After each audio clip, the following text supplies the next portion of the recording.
I just know that someone will benefit from this testimony because this is not my doing, it's not our doing, it's God's doing. Because it's one thing to know that God is good when you haven't been through like trials and tribulations. You know, it's easy to say that God is good, but when you have been in the fire, put back in the fire, and you can come out shiny as gold, then you can say like, yes, through it all, God is good. So I'm looking forward to sharing my testimony.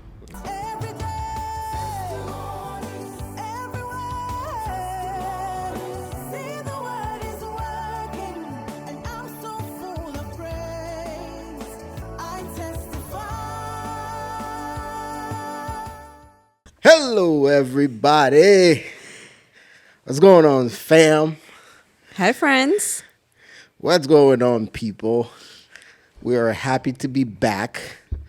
We're glad that you guys are tuning in, and we are excited today because we have a special somebody in town who has a testimony for y'all, and we're excited that's gonna be a blessing to you guys. So, with no further ado, let's clarify my sister. If y'all watched the Christmas episode, we were fighting over a sister, and that's My sister, y'all. At least I'm consistent. You came from your twin to your sister. She's my sister, y'all. okay. Well, All right, let's my twin sister. look at us. Like, look at us. I don't see it. You're a hater, that's why. Anyways, y'all, we're excited to have her here. She came to spend the holidays with us, and I knew there would be a testimony. Yes. And I told her, you can't leave without blessing the people with the testimony.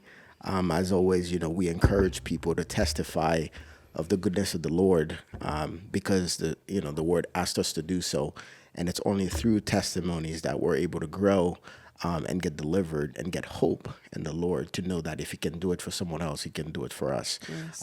So the channel, as always, is about uplifting people, and encourage you to testify, because your testimony can be faith building for somebody else. And today we hope and we pray that it's going to do that for some of you listening, and we are excited. So, what up, ma'am?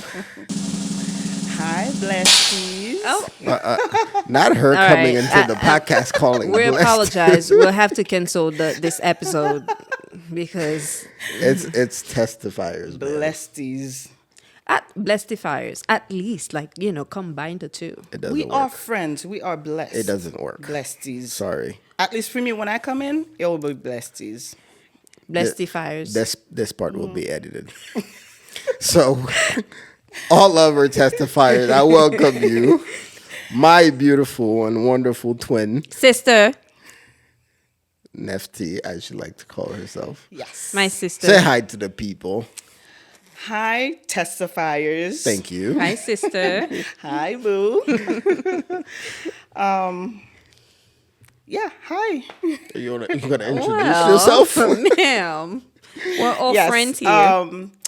So I am Val's older sister. My name is Neftali, but I call myself Nefti for short. What do I say? What do you guys want me to say? I don't know. Anything you want All right, them to know about What do you you want? Yeah. before you Fun jump fact? into the... Maybe a fun fact about you. Well, fun fact, we're not doing that. But I am Val's older sister. I am now 36, just turned 36, and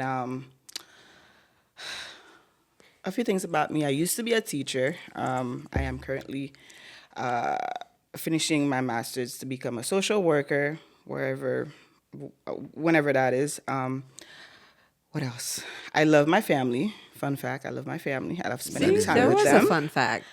I love spending time with them no matter what, no matter where they are. I'll do my best to be there whenever I can. I love my nieces, my lovely nephew. He's so cute. I love him.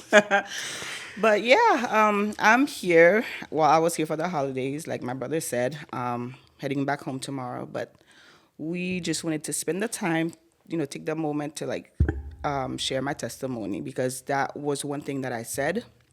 It was one of the promises that I made to God, that when you open the doors for me, I will testify. I want everybody to know how good God is, and how, He used me, and how hard it was. But I can finally say we made it. So, We have made it.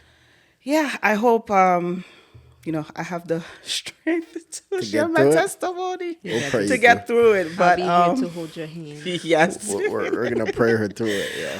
But yes, I'm here to share my testimony, because I feel like someone out there can use my testimony. And one of the things that I love about this podcast, I'm not talking too long, am I? No. Okay. There's no such It's thing. your floor. No such thing. The only thing I'm gonna says say. the girl who'll be like, The only thing I'm gonna say though, you've been saying your brother. You're making a liar out of me to my testifier. I didn't sorry. want to point that It's gonna out, get y'all, there. but, It's gonna get there. you know. You coming, my love. As You far coming. as they know, you're my sister. You're right. So stop saying my sister. Yes, my sister. You're right. But yeah.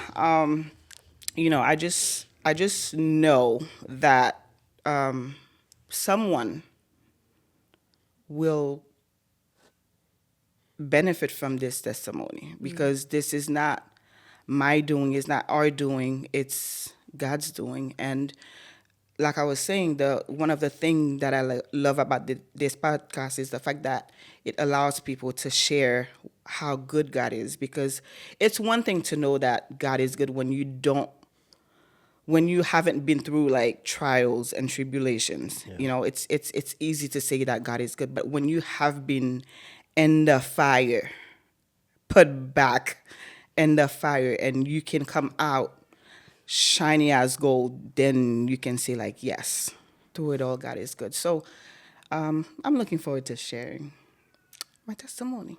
well, we're looking forward to it, yo. So, a little background. Some of you, we maybe talked about this a little bit. So, we born and raised in Haiti. We were born and raised in Haiti, and we came here in 2003. We were born and raised in church, so that has always been our background. But for me, I can say that, because often we all grow up in an environment. Obviously, it wasn't chosen for us. It was chosen for us. It wasn't our choice.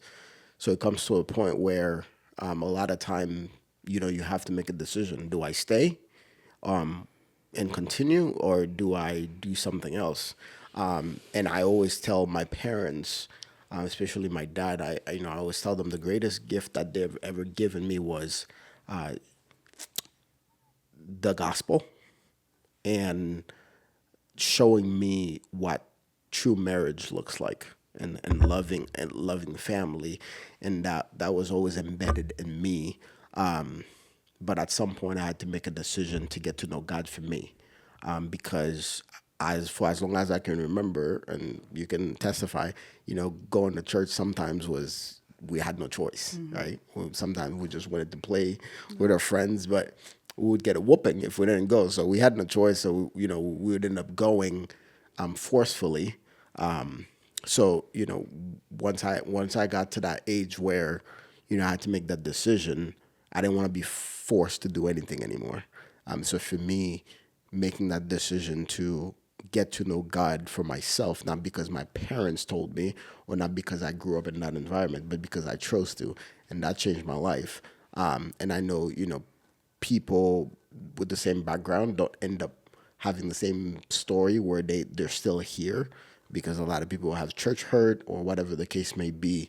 But I am grateful that God has kept me and allowed me to have that relationship where I can stand on my own. Not to say I don't need my parents' prayers, but I can stand on my own. So how have that affected you personally in your walk with the Lord? Like I know we all three of us, my other brother, we grew up in it, but we weren't always in it, so to say.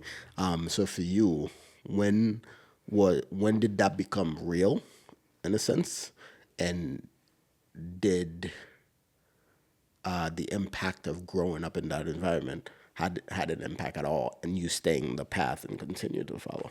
Yeah. Like you said, our parents may not have much, but the biggest gift that they could give us was the gospel. Yeah. And it doesn't matter like if we stop going to church, like the church that we grew up in.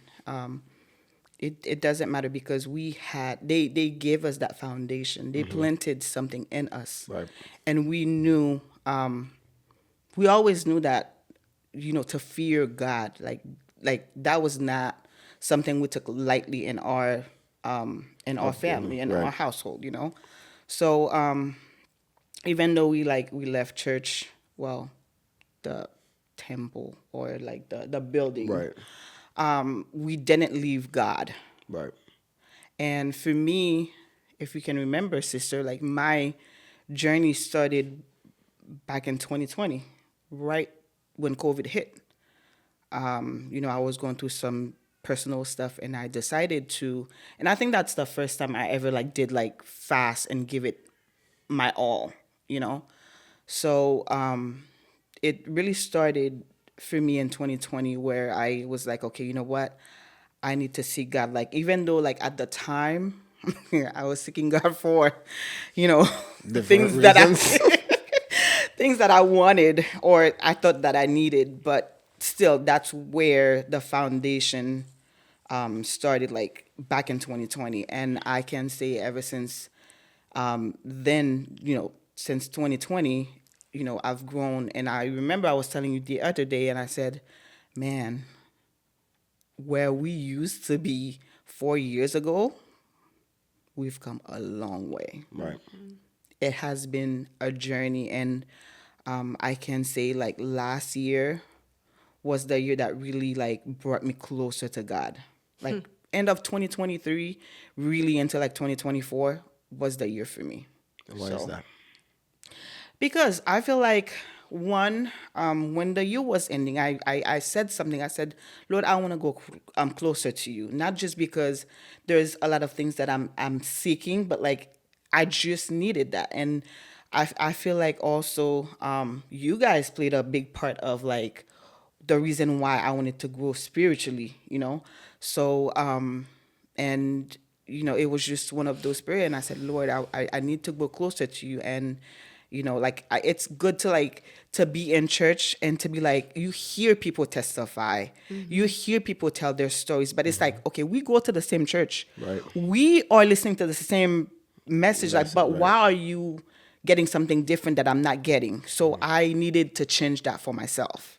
So I'm okay, why can you hear from God and I cannot hear from God? If I'm doing something wrong, I need God to use me and teach me what I'm doing wrong, so that I can hear for myself. I don't always want to be the one that's listening to other people testify and I never have a testimony of my Right. own. So I think that's where it started for me, to be okay, you know what, God, I need you to do it for me. So, and of course I had to do the work. It wasn't easy at first, but that's when it started for me. And this is where it's important when we talk about, and I'm glad you put it that way, where you said, we were all listening to the same message, but some of us was hearing and some of us weren't. Yeah. And we always talk about that, and some of our episodes where we say, you have to seek that relationship, that personal relationship for yourself. You cannot count on a Sunday morning service to get you to God, because that's not a relationship. Because there's how many Sundays? There's 52 Sundays in a year. That is not enough time. Just think of it this way: if you only work 52 days in the week, in the year, would that be enough income for you to survive? No. Right? So if that would be enough, why why do we think it would be enough for literally the God who's above everything else? Right? So, and you're a perfect example. And like I said, I'm glad you put it that way. So I'm going to ask you, what changed the moment you realize, okay, why are some people hearing and I'm not? What did you have to do that you weren't doing before, or what were you doing before that wasn't working, and what did you have to change and do that started shifting, getting you where you are I now? wasn't doing anything because to me okay. it was just like a routine. Like Right. every Sunday, if you don't get up, get dressed, and get to that church, it's going to be the end of it for you. Like we didn't have a choice, Right. even if we didn't want to be in church, but we had to go to church, Right. So it was just like, what I mean by like I wasn't doing anything is like I was not in the word. Like I was not, like if I come from church on Sunday, that Bible will not see me until the next service. Yeah, we used to only we had a lecture in our service, so whatever was Yes. read for that service, that was the only thing that we got fed in that moment, and that was it. And sometimes we don't even, let me speak for myself. Same. Sometimes I don't even have my I was Bible. about- facts. Or sometimes when they're reading, we're not even paying We're attention. not Exactly. Listen, that is true. You know, So- because That somebody is else true. is reading for us. We're just like, Trying to listen, and Yeah. meanwhile you're paying attention to a million things happening in Yeah. the sanctuary. But so what would you say was that played a key factor in you stepping up or desiring or making the decision to do something about it that you weren't doing anything before, and you have elaborate, please, for the people. No, it again, when I tell you guys that I am grateful for you, I don't think you guys understand. And again, that's why I love this, because hearing your testimony and knowing who you used to be or who you were and who you are now is like like was we that bad? not you, but They're ganging up on me. I told y'all she was my sister. Now you Ganging know. up on me, bro. no, we're not giving. But like to hear you say, okay, you know what, like, okay, I know, like the testifiers, you guys heard the man. Starting from someone that never used to read the Bible will get mad at my sister for like pushing him to be in the word, okay? And he one day decided, okay, you know what, Lord, this is it. Yeah. It's either you step in and you show me what you're all about, or I'm gonna quit. Yep. Right. So to hear that and to see what, like when you said that and where you are now, it's like I come here, or like sometimes I'll be on the phone with my sister. I'm like, okay, where's Val? He's doing his reading, he's praying, and I'm like, okay, So to me, that was my way of because again, you are close to me. It's not just anybody that's telling me, oh, God is good, or like, oh, I'm reading my Bible and I'm experiencing da. No, I have trust issues. Like for me to believe something, like I have to know you, and the fact that I know you, Yeah. so and I see the change. the work, the change Yeah. that God has, and I'm like, yeah, if He can do it, Right. maybe I can do it. And you also push me as well, Yep. So and I'm grateful for that. So that's why I'm like, my circle may not be big, but the little village that I have, I'm grateful for. Yeah. So it was your testimony. It was you, the way you decided to, you know what, I'm gonna give this a try, and you saw what it did, and I'm like, okay, well, if this can happen to my brother, like we grew up in the same household, like we know the same God, Right. So that was it for me, and I had to do the work, and like I also love the fact that every time like we check in, Neff, where are you in Bible? Like, are you reading? Like I love that, because it's like You checking up on me. If I want to give up, and I'm like, yep, Val's gonna text me to know where I'm at. I need to get to my reading, you know. So it's really good. So that's what started it for me. Yeah. So this is where, it becomes important to have a surrounding that is grounded. I'm grateful enough to have been able to grow and mature. And this is also why we talk about, your obedience can be a door opening for somebody else, right? The things that, because you don't know who's looking up to you, right? So whether you're doing something good or doing something bad, it's gonna influence somebody. Yeah. It may be someone close to you, or it may be someone that you don't even know that is, paying attention to you from far. I'm grateful, and one, that I have a wife, that is walking with the Lord, that can also be a support system for me. And now I can become a support system for you and others. I'm grateful for that. And like she said, and she kind of like same thing. I couldn't read the Bible, never read, a full chapter. And now you finished the the New Testament. And so when I restarted the Bible, and for last year fast, me and my wife were like, we had a whole plan. We bought like 3 new Bibles that we had a purpose for each of them, and we had her do the same thing. We're like, yo, this is what we're doing. You need to do the same thing. And she hadn't, no question about it. She was like, send me the link. She ordered the Bible. She ordered the stuff, and we kept, checking on her and staying on top of her.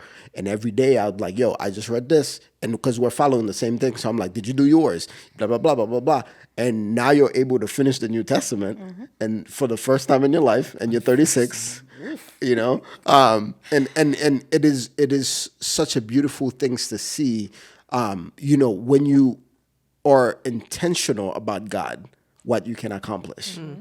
You know what I mean? Because sometimes we spend a whole day doing whatever. We can binge watch like a 2 season, 3 seasons. And meanwhile, if you only take 20 to 30 minutes a day to read your word, you can get through it, and your life can completely change. And we're starting to see the change in you. And I'm so proud. Thank you, darling. And I'm so proud of you, because I've been there, so I know it's not easy. And you could have been like, some people have that, I'm your big sister, I'm this, I don't got to listen to you. You were obedient enough, and you were open to anything.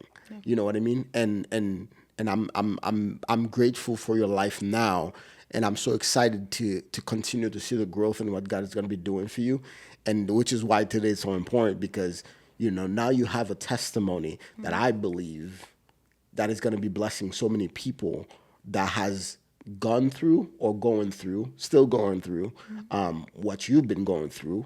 And your testimony is going to unlock so much for them, and bring hope in the Lord, knowing that He is able, So that's a good transition. So I'm going to give it to you to testify of, you go and start wherever you want to start, and we'll follow you. So, Okay. Well, I got t-shirts ready, yo, just in case. hopefully we won't use them. I'm probably going to be the one crying. Well, my testifiers, the reason why I'm in that hot seat today is I'm the hot seat. it is a hot seat. warm. Once you're in the middle, you're in the hot seat. But no, truly, God has been good. God has been so, so good. To go back about the introduction, I've been married now for almost 3 years now. So it'll be 3 years in March 17. So when I said that I started fasting back in 2020, that's when everything kind of like shifted. My spiritual life, like me seeking my husband, that's when everything started. 2021. So I started like fasting, praying, and doing all those things in 2020, and then comes 2021, I was like, okay, you know what, God, it is time. But I remember I was on Facebook, and then there was this Christian couple, and they had a fast. It was called Pray for Your Future Spouse, I think it was. So I clicked on the link, and I was like, okay, what is this about? So they were going for like few weeks, and I joined the fast on Facebook. They had like ways to pray and stuff like that. So that's when I really decided to like really pray for my husband, because I was getting older, and I was like, okay, God, what are you doing? Like, I'm tired of like relationships, so I just wanted to like find my husband. Forgot to send my husband, so I decided to go on a fast, and I met my husband on Facebook dating. Thank you, Facebook dating. Well, thank you. not Well, thank you, God first, and then thank you, Facebook dating. But yeah, so we met on Facebook dating. It was like challenging at first, not knowing like who you're gonna meet, how it's gonna be, and stuff like that. But like throughout the whole thing, I was like, you know what, God, I'm trusting you. When I find the one, I will know. And I swiped on my husband by accident. Yes, it was by accident. And then he ended up liking me back. So the way it was, if you like someone, they like you back, then you can start a conversation. Okay. But I was trying to go back to unlike him, because again, I was just swiping and I just ended up liking him. So, but I couldn't go back. But then when he saw that I liked him first, and he saw my picture, he saw how beautiful I was. Of course. So he decided to, send me a message. So we started talking from there. And that's where like everything started really. And then it didn't take long. He came, he met you guys, right from the start. My sister fell in love with him. Everybody loved him at first. And then I had my reservation. yeah, of course. You are my brother, of course. Even Sam had, but my sister was like, yeah, I like him, because he came, he was ready to fry bun on, like if you're Haitian, those fry plantains, we don't play with those. So he was ready to just remove his jacket and just help in the kitchen. So we like that. So, fast forward to like a year of marriage, then, we went for the year and everything was good. And then come year 2, and we're like, oh. Well, but before that, so we decided, okay, we got married. And then for everybody out there, if you're planning on getting married, don't wait. Don't do what I did.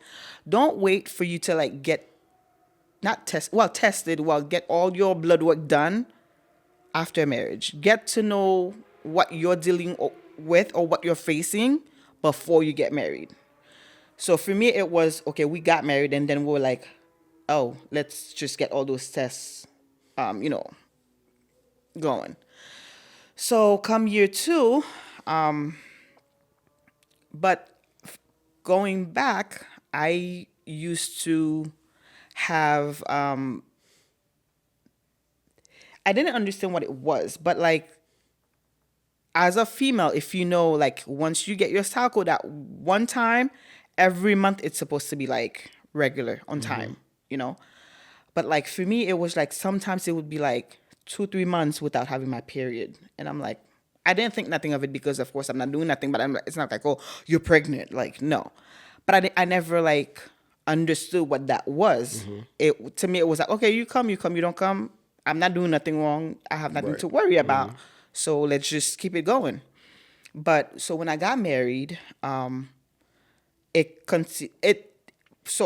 started and then it stopped. It was normal, and then it got back to like skipping again. So then that's when I decided, I was like, okay, well, something is wrong, because you're supposed to have, it's like your body cleaning every month, so you're supposed to release that. Right. But it wasn't happening for me. So I was like, okay. But at the time, the OBGYN that I had, I felt like every time I went to him, I said, okay, my period didn't show up this month. He would always push the birth control on me. And I'm like, I don't want that. I don't want that. I don't want that. So then I remember talking to like one of my coworkers at work, and then she was like, Nefti, maybe you should look for somebody else. And I was like, okay. Then she gave me a referral of her OBGYN, which was an older lady. And I was like, okay, I'll just go in and see what that's about. So I went. And for the very first time, as I walked in her office, she sat down. She asked me, why are you here? And I told her, I gave her like a rundown of why I'm here. My period has been missing for like months and stuff like that. So, and then she stopped me. She was like, all right, before I say anything, we're going to do some blood work. And I was like, that's different. Because for the first time, Right. I didn't hear Nobody- birth right. control. Right. She was like, okay, well, let's get some blood work done and see what's going on. So we did that. And then we waited for result. I think it took about like a week or so for me to get my results. And then when the result came back, she called me. She was like, can you come in? I said, yes, And she said, you have something called PCOS. And I was like, what is that? I don't have time to like explain the definition. You can look it up. If you have it, you already know what that is. If you don't, look it up, PCOS. But it's like, from research, it's like every 1 in 10 women in America has PCOS. Wow. Yeah, that's a fact. And I didn't know what that was. And of course, she didn't really like explain what that was to me, but she was just like, okay, like there's this medication, da da da da da da da da da. So I had to do my own research to be like, okay, what is PCOS? So to make it short, for some people, PCOS looks different. For some people, they gain a lot of weight. Once you have PCOS, carbs is not your friend. Sweet is not your friend because you gain weight like that. And losing it, it's not impossible. It's just not easy. Yeah. So for some people, the missed period, which I only had, for some people, facial hair, you gain a lot of weight. And the number one thing they keep telling you is that once you have PCOS, infertility this is it. It's not easy for you to get pregnant. And they will put you on medication and, so once you have PCOS, it's hard for you. It's not impossible for you to get pregnant, but it's just harder for you to get pregnant. So when we found out that I had PCOS, I remember I went home, the doctor, so then the OBGYN now said, okay, so then she asked me, she said, do you want to have kids? I was like, yes. She said, okay. Then she said, okay, well, I'm going to refer you to like infertility doctor. And I was like, I still didn't understand what that was because I'm like, okay, well, PCOS, can we fix that? So then she was like, okay, but there's medication. But I thank God for my husband, though. I give God thanks for my husband. Because they wanted to put me in metformin, which I think I told you about that. Because my sister here, she used to be a pharmacist. So what kind of pharmacy? One of them. I do the same. I call him pharmacist. But yeah, you work at the pharmacy. I used to be a pharmacy listen, technician. You are. That. Same thing. Same thing. No, You not the same. in my book, it is because you like if we Listen, have a medication. Don't let the pharmacists We don't care about no pharmacists. have gone to No, we school trust for you. like 7 years. No, we trust you. Listen to you No, we trust saying you. it's the same thing. So I told her about it. She was like, oh, yeah, I know this medication. And I'm like, yeah. So they said for me to be on metformin, blah, blah, blah, blah, blah. It had the side effects. So when I got home with my medication, of course, I picked it up. And then I got home, I told my husband, so this is my new medication. He was like, what is this? I'm like, my medication. He was like, you're not taking that. If you know my husband, Which you don't. Which you guys Which don't. you guys don't. But we do. But let them know. He's the type, we're Haitian. We believe in like the natural medicine, Yeah. which is good. But he was like, you're not taking that. And I'm like, but the doctor said that's going to help. He was like, no, I think I still have those medication in my cabinet. It's been like 2 years now. We're selling these. Get some money. They're expired. And they're not even that. No. They're not the good stuff. Yeah. And they're not that expensive. I am glad I Oh, listened to it's him. I am glad y'all all listened to him. I didn't take those medications. He was like, okay, what can we do? And I was like, well, I think I have to change my diet. We got to do. He was like, okay, this is what we're going to do. And he stepped in. He gave me money, did grocery shopping, and we started eating healthier. But in my mind, I was doing all this because I'm like, you said I can't have kids. I want kids, so I'm doing this to have my kids. Right. So, but just like any women out there, I was impatient. Once I hear infertility, once I hear, oh, you have to like be on medication, it's like it's hard for you to get pregnant, and and then your clock is ticking, and I'm like, I don't have time, my man. I'm in my 30s. I gotta do this now. And God is Pressure like, of culture, bro. yeah, okay, go ahead and do it. So we changed our diet, and I remember I was on vacation. No, before that, I had one of my friends. She said, oh, I have this medication. Before, like, when I couldn't get pregnant, my son, you know, like, I have this doctor prescribed me this medication. I took it, and I got pregnant with my son. She was like, if you want it, I can get you on it. And I even had my mom send money to Haiti to my uncles to get me the medication. Medication came, forgot about them. They had expired, and I was like, money waste. just when I was like ready to take them, I checked. They were not good. I was like, okay. So then we were away for our first wedding anniversary. We were at your best friend's house. And I remember packing my clothes, and I put extra pad because when I looked at my phone, and I'm like, okay, while I'm on vacation, I'm going to have my period. So I packed up extra pads. So I'm like, I'm going to be at his house. I don't want to dirty his bed, you know. I went on vacation. Nothing happened. But I was so tired. Like, I was tired. I didn't know what it was. Because, again, in my head, I can't get pregnant because you have PCOS. Right. So got back, no period. I was like, okay, something is wrong. So I was like, you know what? Let me take a pregnancy test. Okay, boom. Pregnant. I'm like, yes! Finally! And God is like, no. So I was like, okay. Then, did I tell you guys right away? On the first You time? did. I did? Yeah, I Right. think you did.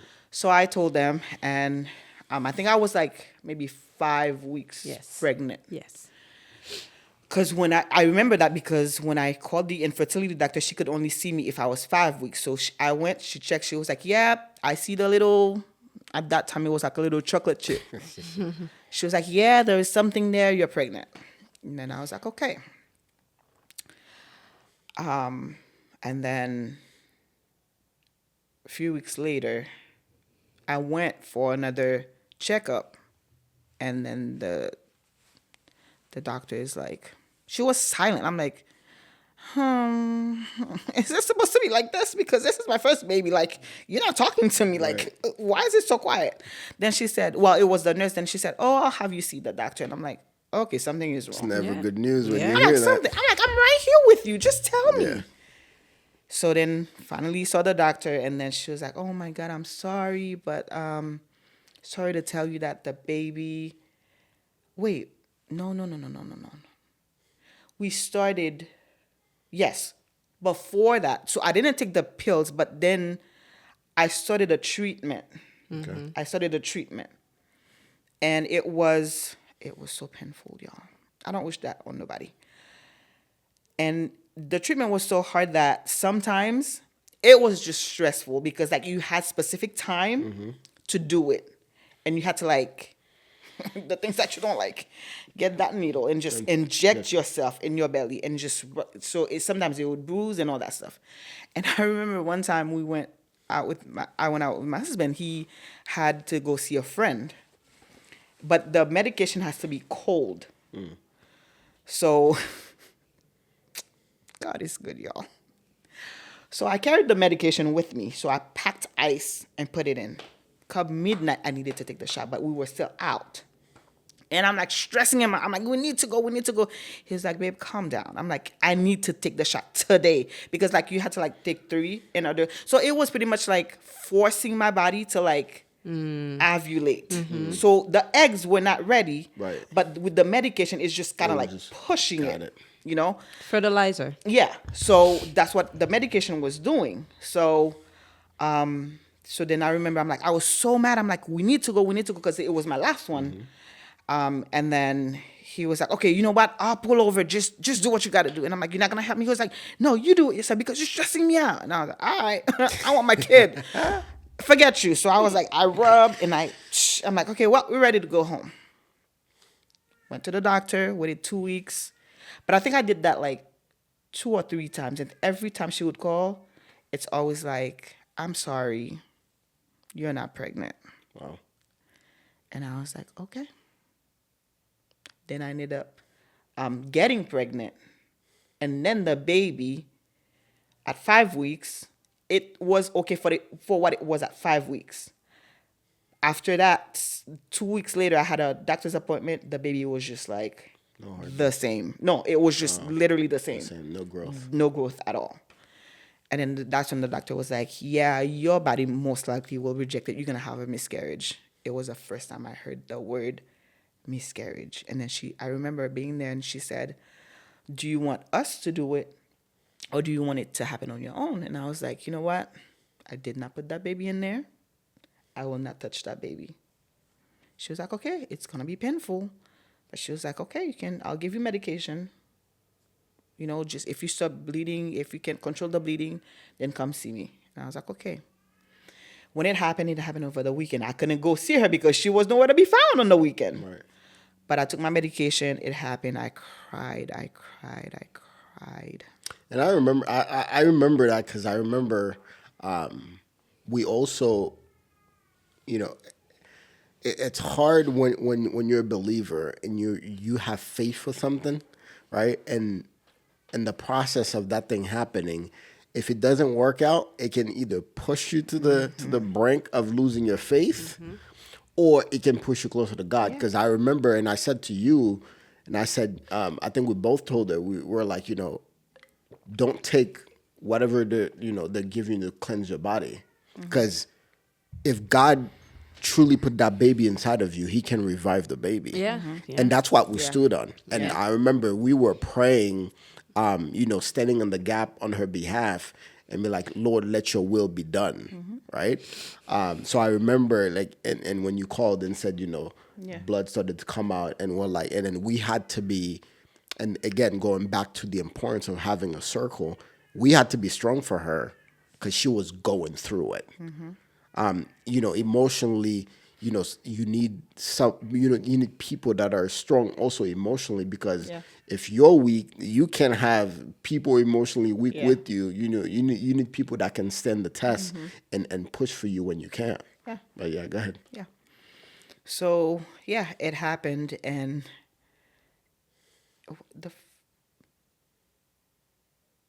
was it the first fast or was it the second fast? It had to be the second, because the first one So, was still in Connecticut. All right, so we're not gonna go there yet. So then miscarriage happened in May. It happened in May. And I was like, okay. Shook myself up. I'm like, all right, fine. Okay, it's over. Cried. But then again, just because that happened, it doesn't mean that we or I didn't have faith. Right. Because even if my faith was this much, my circle, the little village that I have, had faith enough for God to bring that baby, to life if He wanted to. Right. But then again, what we said the other day, Timing is everything. Timing. It doesn't mean that you are if you are believing God for something, it's not happening right now. It doesn't mean that you don't have faith. It means that, one, it's not in His will yet right now for you to have it. And sometimes we think we're ready for something. Oh yeah, we're not. We're not. So take that time as see it as God is preparing you for what's to come, So then come the fast. And then, so then my brother's church and my sister's church, they were doing the fast. And Your church too, girl. My church too, at this point. You're virtual. At this point, yes, because that's why I pay my tithes. So at this point, my church too. So when they did their first fast with the church, that's where your testimony like started. Yes. And when they started, they was like sharing, pieces with me, not fully, but like, so then I was like, okay, so if they do the fast again, I'll join. So come the second fast, and they invited me, and I was like, you know what, me and my husband will join as well. And we did. It was amazing. Yes, it was. It was amazing. Yes, it was. It was my first time doing like a first 21-day fasting and just like stay in the word like every single day. And God truly worked last year. And I remember when I started, the first day I started, and I got up at like 5 a.m, and I sat in my living room, and I said to God, I said, Lord, for every day that we wake up, send me something, because I get distracted easily. Don't we all? So I said, God, if I'm doing this, I want to give it my all. I said, send me something every single day to keep me grounded. I opened YouTube. I'm just scrolling. First thing I saw is this UK church. And I'm like, I don't know who you are, but what you're saying is hitting the spot. Like, when you're eating food and it's like, this is good. Yep. I was like, I took my phone. I'm like, because usually I would wait like till I'm done to share. But I was like, this is too good. So my brother created like a group chat for everybody that joined the fast. So I shared the link. And I said, I don't know, this pastor sounds so good. Like, he's good. Like, just listen. So everybody, and I think, Pastor, that has been a blessing for every single one of us that was in that fast last year. 100%. It's funny because we always talk about, in every season, God always uses a voice to help us in the journey wherever he's taking us. And for us, in the first fast, me and my wife started the fast first. It was certain voices, and it was literally speaking about the move to move here. Oh, yeah. And then the second fast, when, again, same thing, we always pray the same prayer, and there were other voices. But, when you share that and we all started following, it was almost, it was literally divine. Yeah. Because every morning, for everything he was saying, everyone was listening to the same message, but was getting different revelation for whatever they were going through in that moment. And it never ceased to amaze me every year, like the voices that the Lord brings and how it literally speaks to certain like specific situation. And it's insane. Yeah. It's insane. Yeah. So when I shared the pastor with everyone, again, it was a blessing. Every single day, God showed up for every single one of us. And I feel like you benefit from that, Pastor, a whole lot. I did. And I'm like, damn, I found him. Like, you're getting all the blessings. But I did get my share, So then I remember at the end of I don't know if you remember this, the last day of the fast. Mind you, like every single day, it would be just him playing music, singing, giving you the words, praying, and all that stuff. The very last day, his wife stood up. Trying to remember. Yes, I think I remember. His wife stood up. She prayed, right? And she prayed. Yeah. And then, for some reason, the Holy Spirit asked her to pray for women, specifically to get pregnant. Or if you were pregnant, if you had a miscarriage, she was like, Lord, no more, I don't want no more seed to fall before their due dates. So literally she was like, I'm against miscarriages, and then she was like, even if you can't have kids, but use someone as a portal, once that connection hit, even if I can get pregnant, but if Cece can get pregnant, then through Cece's, I will get pregnant. Right. And I claimed that. I was like, Lord, I receive it. And that's why when we did after the fast, so my brother had this like Zoom meeting with everyone, and our cousin Nesta, and she was just like talking. And I think she said something about pregnant. And I'm like, I receive it. And I said, I'm going to get pregnant. I said, listen, by March 17th, which is our wedding anniversary, I said, by March 17th, I will be pregnant. I just said that. I remember that. Remember that, right? I just said it, and I was like, I'm standing on that. That's how confident I was in that fast. I'm like, hey, I'm doing it. I'm getting pregnant.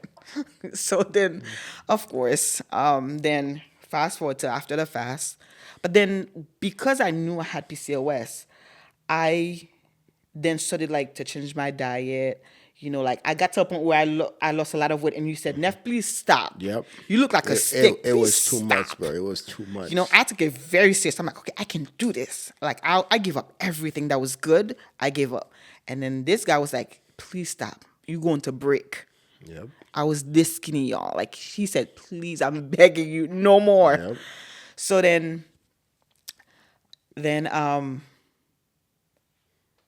I was at work one day, and then one of my friend, she's older, and then she said, I don't even remember like what the conversation was about, but she said something in the line like, I think either someone else was talking about kids, and then she said, "Neff, remember I keep telling you," she said, "Girl, go see a doctor. Do what you got to do. Do the treatment they're telling you, because I waited too long for me to do certain things. And now that when the time came for me to get pregnant, it was too late."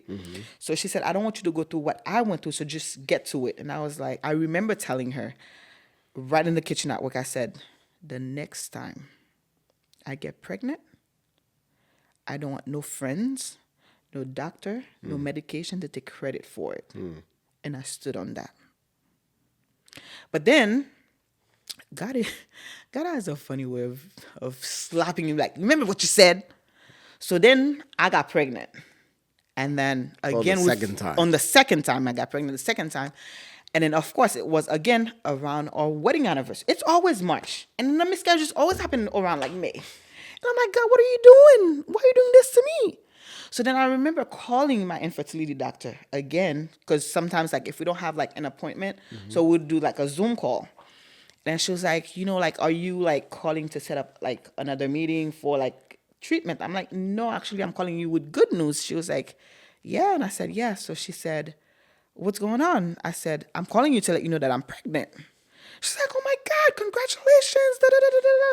What have you been doing? Like what happened?" I said, "Oh, I changed my diet, I started eating healthy. I gave up a lot of things, and it just happened." I should have never said that. Listen,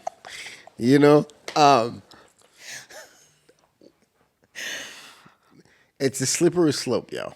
It is a slippery slope when you're walking with God and things started to happen. You get excited, and all of a sudden, the one thing that you're not supposed to do, you end up doing. Yep. What's that, you ask?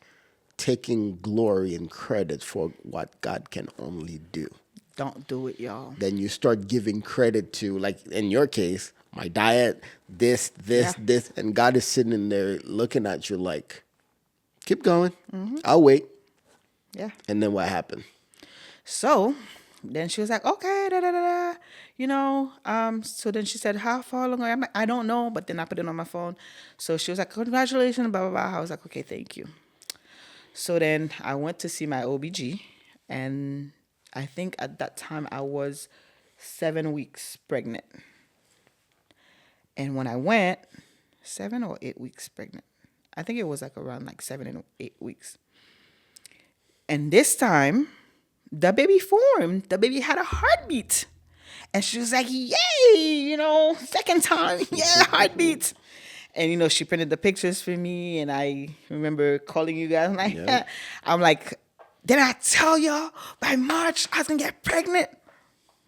They're like, "Oh my God, it was so happy."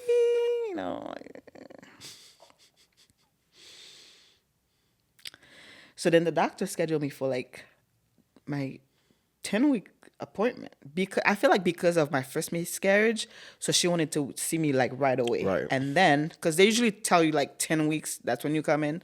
So then she had me scheduled for the 10-week appointment. So then when I went, again, silence.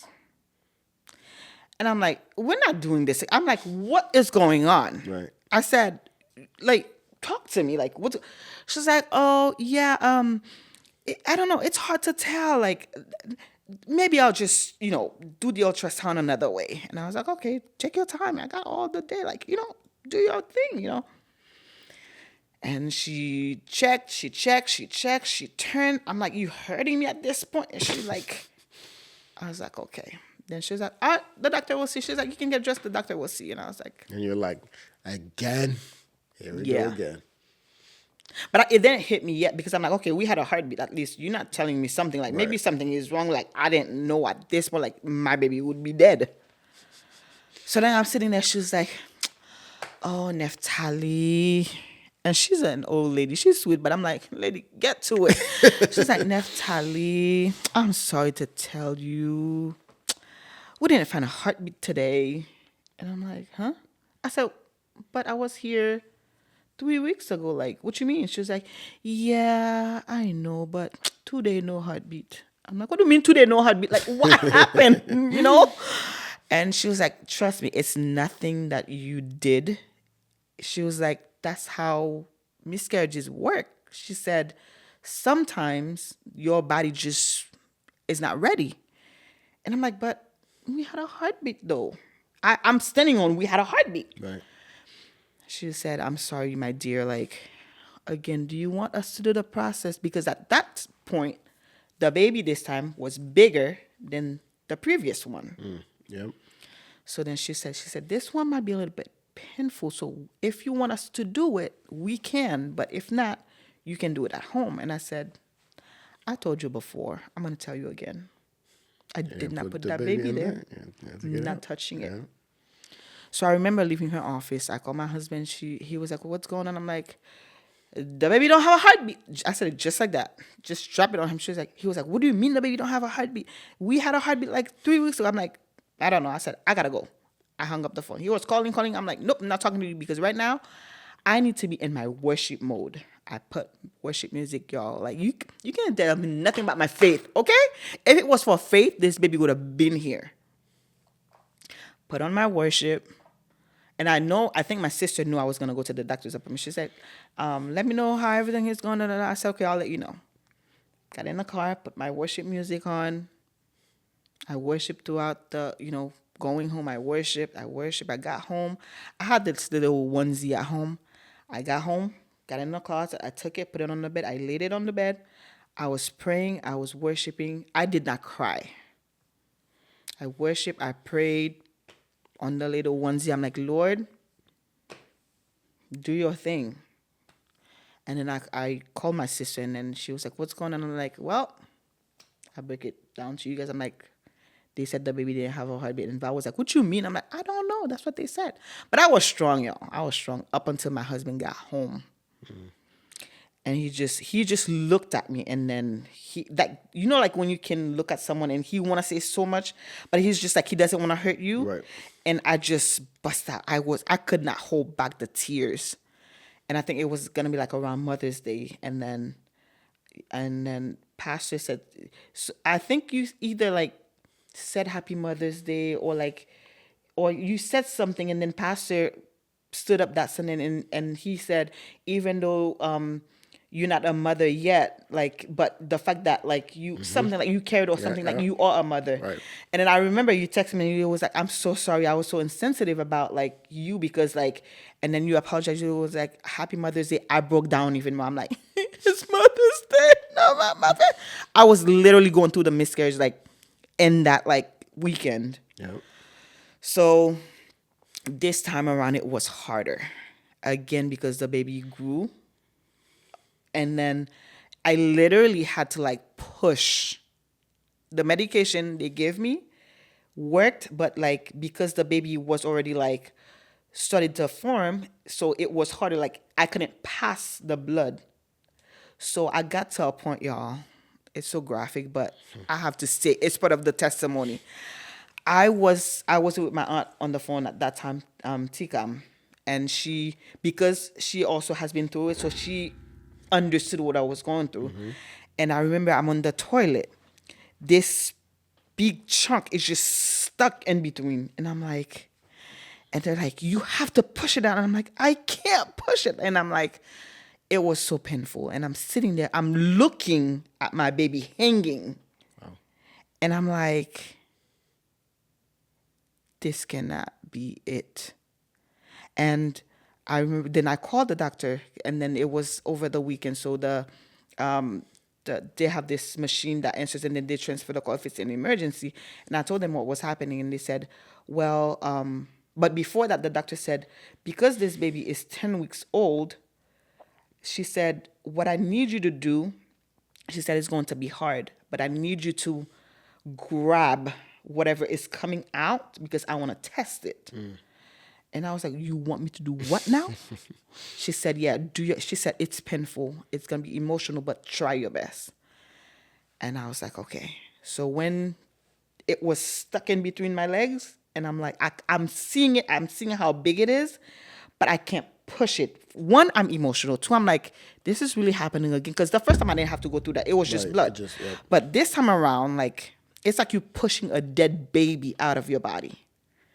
So then I remember my husband was home, and then I was screaming. Because it was so painful, and it was just there. And then he was like, what can I do? I'm like, nothing. You can't do nothing. You can't help me. So I said, grab me. I said, give me gloves. And he was like, for what? I'm like, I have to get that simple. He was like, huh? Right now? I'm like, yes. I'm like, get me a glass bowl too. So he gave me everything. And I remember just pulling, and I could feel everything coming out. I'm like, you cannot tell me I didn't push your baby, because I pushed that. It was so, like, the fact that I had to, like, grab it and pull it, it did a number on me. I can only It did imagine. a number on me. I took pictures. I still have those pictures, because sometimes I go back and I'm like, I have to remind myself where God brought me from, because it's easy to just forget. But when you have evidence, and when you finally made it, and to be like, okay, I made it. But like when you compare pictures, to me, that's everything. So I sat there while I'm bleeding. The thing is in my hand. I'm looking at it, and I'm like, I'm wondering, are you a boy? Are you a girl? Like I'm literally holding my baby in my hand. And then he was like, babe, please put it away. And I just put it in a glass, put it in the fridge. I dropped it off the next day. It was Monday. So then they tested it. It was 3 weeks to get the result. Finally, they called. They're like, oh, it's nothing that you... It's always like It's nothing. nothing you could have done. Because they tell you, like, when you have a miscarriage, it's not like because you did something you weren't supposed to do, or you ate something you weren't... Like, it's not that. It's just your body. Something is wrong. And I'm like, okay. So then we waited. Results came in. And I'm like, but God, you created this body. You created me. Why can't I, carry this, those kids that you keep blessing me with? I got slapped. Pow. What did you say you wanted me to do? I went back to what I told the doctor, my diet. And then I said to myself, wait, you said the next time you get pregnant, you didn't want no doctors. Nothing to take credit for it but God. But yet you keep saying your diet did this. I was like, I really had to go through this for you to, like, you could have just revealed it to me, like, just remind me, like, But it was hard. It was just like, this second miscarriage was just painful because of the fact that I had it in my hand. Right. And, I cried. It's funny. You going back to, you said that the second time the doctor said, actually both times the doctor said it wasn't anything that you did. Yeah. And if you put that into perspective, right? The other side of the doctor saying that, but the other side of that, you are giving credit to everything you were doing. Yeah. And it's funny how the doctor, and I'm sitting there wondering, could it be God literally speaking through the doctor, reminding you, it's not anything that you can do. Yeah. It's in my hands. Yeah. Right? Could have been. And I'm thinking, you went through it the first time, and the second time, the baby grew more than the first time, but so did you. Yeah. Yeah. Because the second time, instead of breaking down and going through all that cycle, you got in your car and you Yeah, started I worshiping worshipped. in the pain. I remember that because we were on the phone. Yeah. And nothing will show you truly your faith than when you're going through adversity. You choose to run away from God and blame him. And I'm sitting here, I'm studying Job again, right? And I'm in I finished chapter 9 today. And literally, as you're talking, I'm reminded of right when everything started happening, from like one person came and told them, your kids died. One person came and said, everything you had gone. After everything happened, he got down on his knee and he praised God. Yeah. Said, there's nothing, I came into this world with nothing, and I will go out in this world with nothing. Yeah. Blessed be the name of the Lord. It's so funny that you brought that up because I remember the second time watching you go through it, I did not know how to be in your face. I'm an I remember encourager, that. okay? I remember that. When someone is going through something and I can't encourage, I feel paralyzed. Yep. I was freaking out Yep. because I'm like, my sister, and I'm telling God, I'm like, my sister's going through this. This is when she would need me to be present, to be calling her and texting her words of encouragement, and I had nothing for you. And I'm like, and two things, God was like, you haven't been through what she's going through. So it's going to be hard for you to counsel or encourage her in the way that you, Yep. that would be effective. Right. Then he, and I'm like, talking to Val, I'm like, I feel like I'm a bad sister. I'm not doing what I'm supposed to do, blah, blah, blah. You know, and then one morning in my time, you know, with God, I wasn't even reading the Old Testament. And he goes, go read the story of Job. And I'm like, why? He's like, read the whole thing. And then at the end, you'll see why. One thing, he's like, sometimes the best thing you can do for someone is stay silent. Silence with them. Yeah. Stay silent. And, you know, and then, you know, like the friends, you know, Job's friends show up on the scene, and when they heard about everything that happened, coming to you know, encourage and to comfort him. The best thing they did was the first 7 days when they did not say a word. After that, and they're like, them trying to comfort or trying to make sense of it, they ended up making it worse, misrepresent God, misspoke, all these things. And then at the end, God had to tell Job, pray for them. And God had to reproach them. You guys misspoke, you know, about me. So I was like, okay, it's better sometimes to stay silent than to misspeak, or than to say something that God, for you to say things to make sense of it when God is like, that's not what's happening right now. Yeah. So I think, you know, for me, it was like, okay, Lord, I'm just going to pray for her. And I was just like praying. And sometimes when I'm praying for you, I'm like, Lord, you know, when it's something is natural in you and you can't do it, it's like so hard. Yeah. I'm like, Lord, give me a word for her. God is like, nothing. There's no word. It was hard. And I think, you know, maybe from your perspective, it could have been like, okay, I'm going through this, and, you know, the people that should be, you know, lifting me up, you don't see them. We were there. Yeah. We were not allowed to say anything. Yeah. Because this is not the first time someone is going through something and I'm like, God, give me a word. And God would literally give me a word. And this time he was like, nope. And he sent me to that story. The best thing you can do is stay silent. Yeah. Just pray for her, but you don't get to say anything. And I think it goes also to your prayer. You didn't want anyone to take credit for any of it. So you had to go through this with God. Yeah. Just him. Yeah. And, you know? Also, I remember while I was going through the miscarriage, it was around the time where, like, my grandma turned 95 and the entire family was supposed to travel to Miami. Yeah.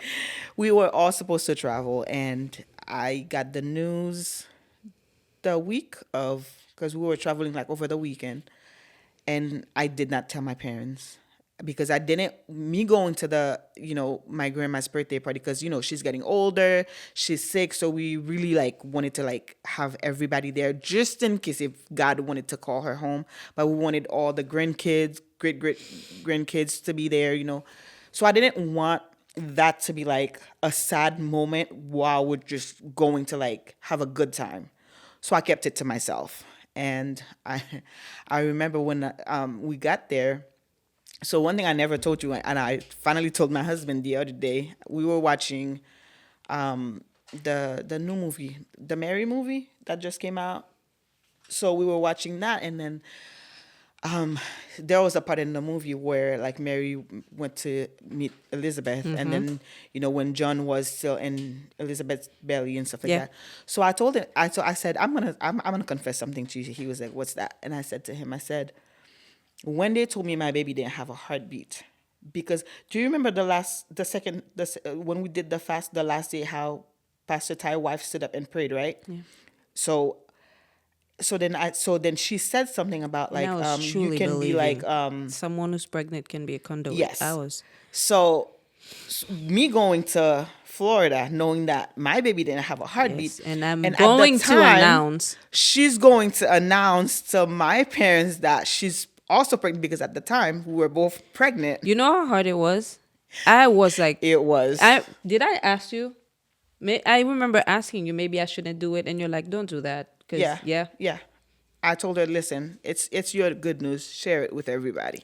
So she was going there because my parents didn't know that she was pregnant again. So then she was planning on telling them at the party that she was pregnant. Yeah. And meanwhile, they know that I'm pregnant, but they don't know that my baby heart didn't stopped beating.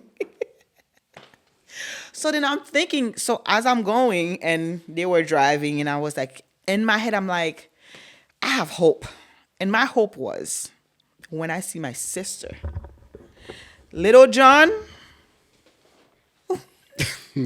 will me little Jesus. One will dance. Someone will dance. Yes. There's gonna be a dance party. Since mine is dead, once I hug her, the connection will just transfer. That's what I went believing in. And I think that's why it was so hard for me when you came to me. I was sending, after I hugged her, I'm like, I don't feel nothing, Lord. I said, maybe, the baby's still young. I'm not going to feel nothing yet. But I'm like, there's life, because I hugged my sister. Wow. Because I'm referring to Elizabeth and Mary. Yeah. So then I was standing, and then you came, and you like, you okay, love? I'm like, yeah, I'm okay. I'm in my feelings, because at that point, it was just you guys that knew, and nobody else knew. So he came in to check on me. And then he was like, please tell me how you're feeling. And I said, do you really want to know? Do you remember what I said? No. You don't remember what I said? I'm going to smack you right now. But we're not going to do that. I said to you, I feel like God is teasing me. You remember that? Yes. I remember that. You remember that? Yes. That was my answer, y'all. Yep. I said, he looked at me, he was like, huh? What you mean? I said, yeah, I feel like he's really teasing me. And he was like, do explain what you mean. I said, he gave me the first baby, he took it. The second baby had a heartbeat. Now there's no heartbeat. I feel like he's just teasing. He's just giving them to me and taking them away, giving them. He was like, the God that we serve is not that type of God. He went on and I'm like, I went in, I'm like, I had to set it straight because, again, going back to Job, at some point he went on a rant. Oh, yeah. My man was cursing the day he was born. Oh, yeah. He went on the rant, and I feel like this is what he prayed for abortion. He prayed for miscarriage. Literally he prayed every for all single the thing stuff. that he wished he was never, he never seen the light of day. Right? So for me at that moment, thinking back now, and that's why it's good sometimes, again, when you read the word, you know the character of God, and you know how to apply that. Because if I didn't know the story of Job, I would have been Job's friend. But at that moment, because I believe who our God is, and I was like, I ain't about to let you go down that path. Yeah. Not on my watch. I went. I give a whole sermon, yo. So I just set it straight, and I'm glad I did. I'm glad Again, you did. sometimes there's a there's a place and time for certain things, but sometimes you also have to stand for what you believe in, especially when someone else is weak. If you're gonna be that strength, whatever that moment requires of you, you have to be that for that person. Yeah. And for me, I'm like, I know you're hurting, but you're still gonna get this truth. Mm-hmm. And in the process, I'm gonna sit there with you and hurt with you. Yeah. But I'm still gonna tell you what Right. what it is. Right. So yeah. Yeah, remember I needed to hear that. Once he said that, I was like, you know what, Lord, I remember leaving, the table. I'm like, Lord, I'm sorry. I'm like, don't mind me. I'm in my feelings right now, Lord. But it's really good to have people next to you that can remind you, like, it's not always going to be easy, y'all. It's not going to be easy always, but I am grateful for you too. I'm grateful for my best friend Tisha also, because like sometimes I just want to quit. I just want to give up. I don't know. It's the human side of me. It's just hard, because it's like you have all the faith and you do everything. And, Do you remember what I said to you one time? I think the second time when that happened. Do you remember what I said to you? You said so many things. You can talk a lot. I don't know. I think I referred to the story of Job, and I remember that pastor that came and preached. Yes. And I said to you, and I said, look, You're I being know considered. it's not Yes. easy. Yes. I said, I know it's not easy, Yes. and I know the pain is real, and nobody can take that away from you. Mm-hmm. But I said to you, have you ever Yeah. thought about that you're being considered? Yeah. When he said For that, what y'all, you're going through. I ain't gonna lie. I wanted to smack him, because I'm like, why you gotta be on the Lord's side to Listen. use me? Why not use somebody else? Because I'm like, the Lord told Satan, have you considered my servant Job? Yes, indeed. And I told you, I said, whatever you're going through, find the strength and the courage to look at from that scope. Yeah. That the Lord is considering you because He believes what He puts in you, and because He know you can endure it. And at the end, not only you will grow, but here you are. Yeah. Yeah. Someone in that screen is gonna get encouraged by your testimony because you stuck through. You didn't curse God and turn back. Your faith carried you through. Yeah. And now here you are. Yeah, and you also said something too. You said, maybe God is using your story for somebody else. Yeah. And Yep. I'm like, and I why said, does it have to be I said to you, me? listen, I think- sometimes it has nothing to Yeah. do with you, Yeah. unfortunately. And that's the last thing you want to hear when you're going Yeah. through something. Exactly. Not only God is saying, you got this, or I love you. Yeah. Because sometimes I know that's you're all going, it says. I know you. you're going through this, but I love you. Judas. I'm not gonna fix this right now. I just love you. Yeah. Yep. So it's like, and you have people, instead of joining your pity party, and these Yeah. people are saying, "Hey, God just chose you for this for a reason." It's All good to know. Yeah. It's good to know that sometimes too, God will use your story, the good and the bad, And the bad. for His glory. Yes. The good and the bad. The and, good and, and the and bad. that's what Job told his wife, because she was like, why don't you Curse? just curse your God and die? And his response, which was so profound to me this morning, because that's what I read, Job was literally like, yo, should we only consider the good things that He's given us and not consider adversity? Because sometimes in our religious self, that's what we make Christianity in the relationship with God. Like He's some genie in a bottle, and all He does is give, that He wants you put you through to the test and to the ringer to grow. That's the only way you grow, is through the fire. Yeah. When we sit, I don't know. Sometimes I don't know if it's because we just had a good meal, or we're caught up in a good moment, and we would say things that are so deep and so spiritual, like, Lord, when I do get pregnant, I want you to get the glory, nobody else. These are the things Oh, He remembers. Yeah. that He's like, bet I'm gonna test that theory. I will test that. Yep. And testing that will never be easy. You know, sometimes like just like us, we're like, God.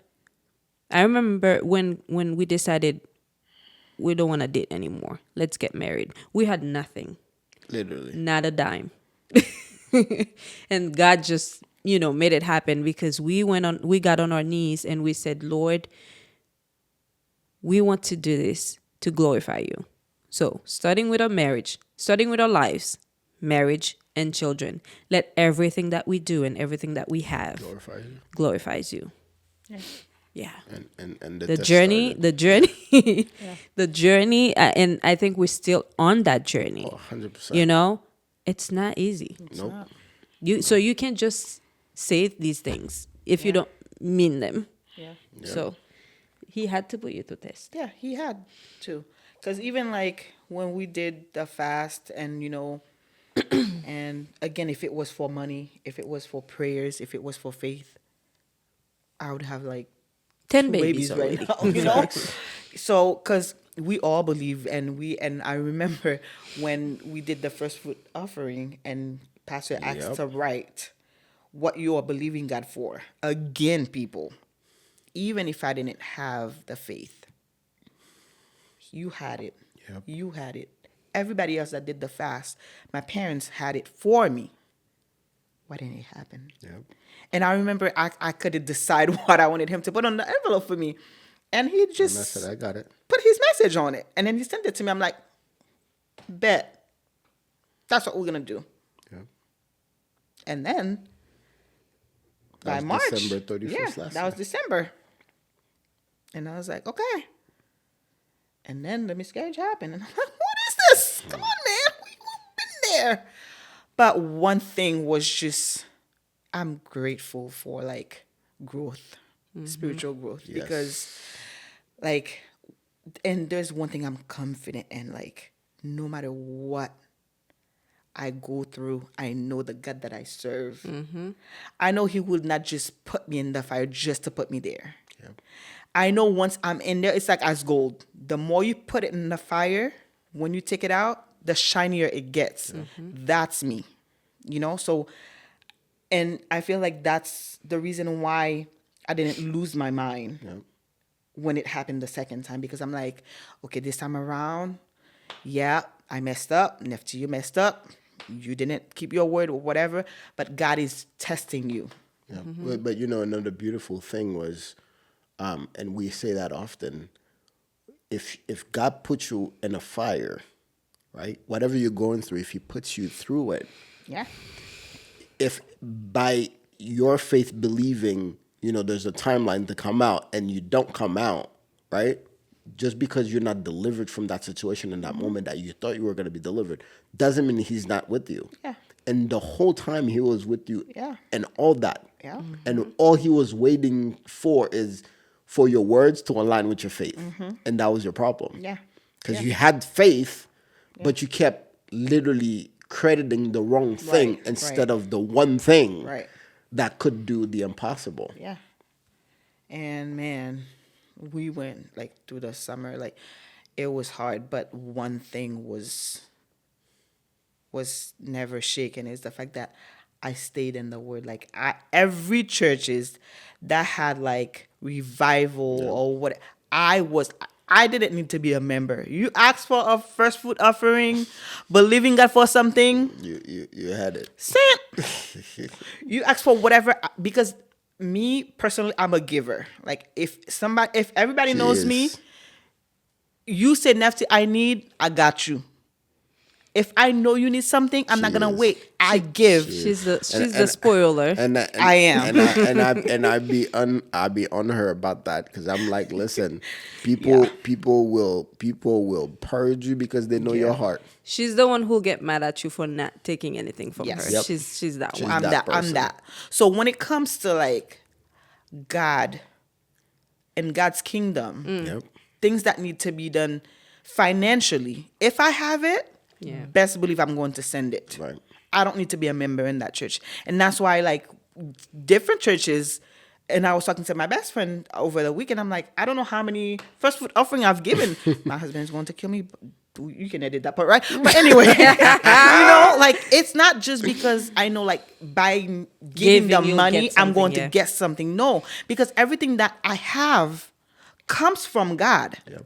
Like It's His. why am I going to be stingy with It's God? His. Like no, It's His. if I'm at a church or if I'm watching service and they ask for something, I don't give it. No, I don't have it. Right. Because if you also know me, I like to spend money for no reason. So She I does, find yeah. ways to like, okay, instead of buying this NFT, you don't need it, give it to God, So I'm always giving. So that's why, like, for me, this year was a year also of just, like investing in God financially. I give several, Spiritual generosity. I give a lot. Like this year to me has been the year where I've given the most in my entire life. And it's not just because I needed to get pregnant. No, it's because everything that comes in my hand, if it wasn't for God, I wouldn't have it. So why am I gonna hold so tight to like I'm not gonna give it to you? No, you can just snap a finger and you take it. Yep. Like instead of you breaking my neck, no, you can have it. So I thank God for that also, because like it's not just about praying, but like that was my way of just sealing, like just plant a seed on the ground, because I'm trusting God for something, and just that's me thanking you because I don't know what else to what's to give you, like I'm giving. This is what we like, we like to hold on to our money. Our money is our money. Yeah. Don't come for my money, so I release that, and I'm like, Lord, as a sacrifice, as a seed, I'm planting this. And every time I would do that, I'm like, I'm planting this for my future children. Even like when I did Pastor Carlos fast, he had like 15 days to end the year, and then he was like, give and do like a sacrifice, give an offering as a sacrifice. And then he was like, if you're trusting God for your kids or whatever it is, he was like, put it in their names. And I was like, I got my phone, 366, you said, done for my kid. Because sometimes you just have to give something as a grateful heart. If you don't have money, by all means, if you can praise, worship, do that. But again, it's never about the money. Right. It's never about the money. It's always about your heart. Yeah. And where your heart is, because the story in the Bible when he literally pointed to the disciple and said, "Look at that lady. Yeah. She's giving 2 mites or whatever it was that she had. Was much greater. Meanwhile, there were all these, Yeah. charlatans that had money just giving it. And he's like, but they're giving all that money. It doesn't hurt them. Yeah. She only had 2 coins, Yeah. and she gave. That's all she had. Yeah. So it's always about the I've issue been of there. the heart, and never about. And for you, I believe, Yeah. Every offering that you have given, right? You didn't do it to get something, Right. but the Lord will redeem every single one of them for everything that you're believing for, and your kids will benefit from that because of your heart, not because of the amount that you gave. So, I know offering and giving is such a sensitive issue for people, but when you understand God and the way His hands, the windows of heaven, and everything is literally open, He's always ready to give to you. When you understand that, You'll give everything back to listen, him. there's nothing you're gonna hold on to. For what? Yeah. When you die, they ain't gonna put all this money in your coffin. Yeah. Anyways, But yeah, so it's good to like remember when you seeking God for something, remember what you say, because He always gonna bring you back to your words. Always. And He's been doing that with me, because even when I said next time, I told my husband literally after the second miscarriage, I'm like, next time I get pregnant, I don't want to be a teacher anymore. I'm like, I don't want to be a teacher anymore because it's so stressful and all those things. And what happened? For someone that's been working at a place for like since 2008, now this year all of a sudden, I'm doing everything wrong. Yeah. God is like, you said it, my dear. Because, and I said that to you the other day. You could have been like, okay, now it's not the good time because we're going to do this and that. And then we're going to need money, blah, blah, blah, blah. And God is like, oh, no. before Let you me find the excuses, let me just help you out. Yep. You know? And sometimes, and that's what I'm saying, sometimes when we pray or when we declare things and it happens, it comes to pass the way we say it, it's not because we said it. It's not because we speak something into existence. I think It's the Holy Spirit kind of like Inspiring. inspire us to say these things just to agree with heaven. Yeah. And that's why it happens exactly the way. Otherwise, everything that we speak of would happen. Yeah. Right? Facts. If it was I an need $1 million us thing, right now. right? Yep. But the specific things that we would say, and then they would happen exactly the way. I have so many like instances where sometimes I don't even open my mouth, guys. I would like in my head say, God, I would like for this to be that way and this way and that way. Yeah. And then it happens and I'm like, ooh. Maybe I should next time I should ask for $2 million. That's what we And said. then you ask for the $2 million and never happens. Okay. 3 years ago, 2 years. When did we go to DC? 2 years ago. 2 years ago. We went to DC and then we took a picture together. But the way the set was when we took the picture, Oh yeah, that is our it little, literally looks like a podcast. yeah. And then I remember we yeah, I remember posted that that picture. picture. We made a joke. And We said posted the picture and something we put coming soon or yep, something and we like put that. podcast and then question mark. Yep. What me? It was just like we just said it, and now here we are. Yeah. It's not because we sat and thought of it, and back then podcast was like fairly new, like they were just coming out with them, and and I'm like, now here we are. And there are a lot of things that we talk about. Val and I talk about, not having to work all the time and not have time for, kids and all these things. And here we are, doing things together. That was always things that would speak of. Yeah. But to me, it was just all inspired. Yeah, And sometimes God will inspire you to say things. Yeah. I agree. Yeah. So, so to go back to after the second miscarriage, I remember I texted you. I think around that time, my husband's sister-in-law was pregnant, and she was looking for like a new OBGYN or something. And I asked you about the one that you had, because also I was looking for another one because I feel like mine is old, and I just didn't like every time I would go and it would be just silent, like no conversation. Yeah. So then I remember asking you about, do you know somebody? And then you said, oh yeah, the one that delivered my first daughter. And I was like, okay, give me the information. And you did. So it was hard to like book an appointment with her. And Oh, yeah. I finally Virgil, did. that's popular. Because I think I had to wait like a good 3 months before I could meet her. And when I finally got in, I went to see her, and then of course after the second miscarriage, they had to do like a lot of like blood work, genetic testing to see like if it was me, my husband, everything, thank God, was normal. Like there was nothing on either side that could cause this to happen. And she had me do like some other blood work, and then she said to me, she said, I'm looking at your chart, and then because she had me transfer all my test result, and she said, I noticed something. And I said, what is that? She said, every time you would get pregnant is around the time that you lose weight. And then she said, you have PCOS, right? And I said, had. Because I'm like, when we did the fast, That's one thing you're praying that's for. one thing Healing. I said, Lord, I need you to heal me from PCOS, because I am tired of people saying that, you can't cure PCOS, or like you can get pregnant while you have PCOS, and all those crazy stuff that comes with. And it's not just PCOS.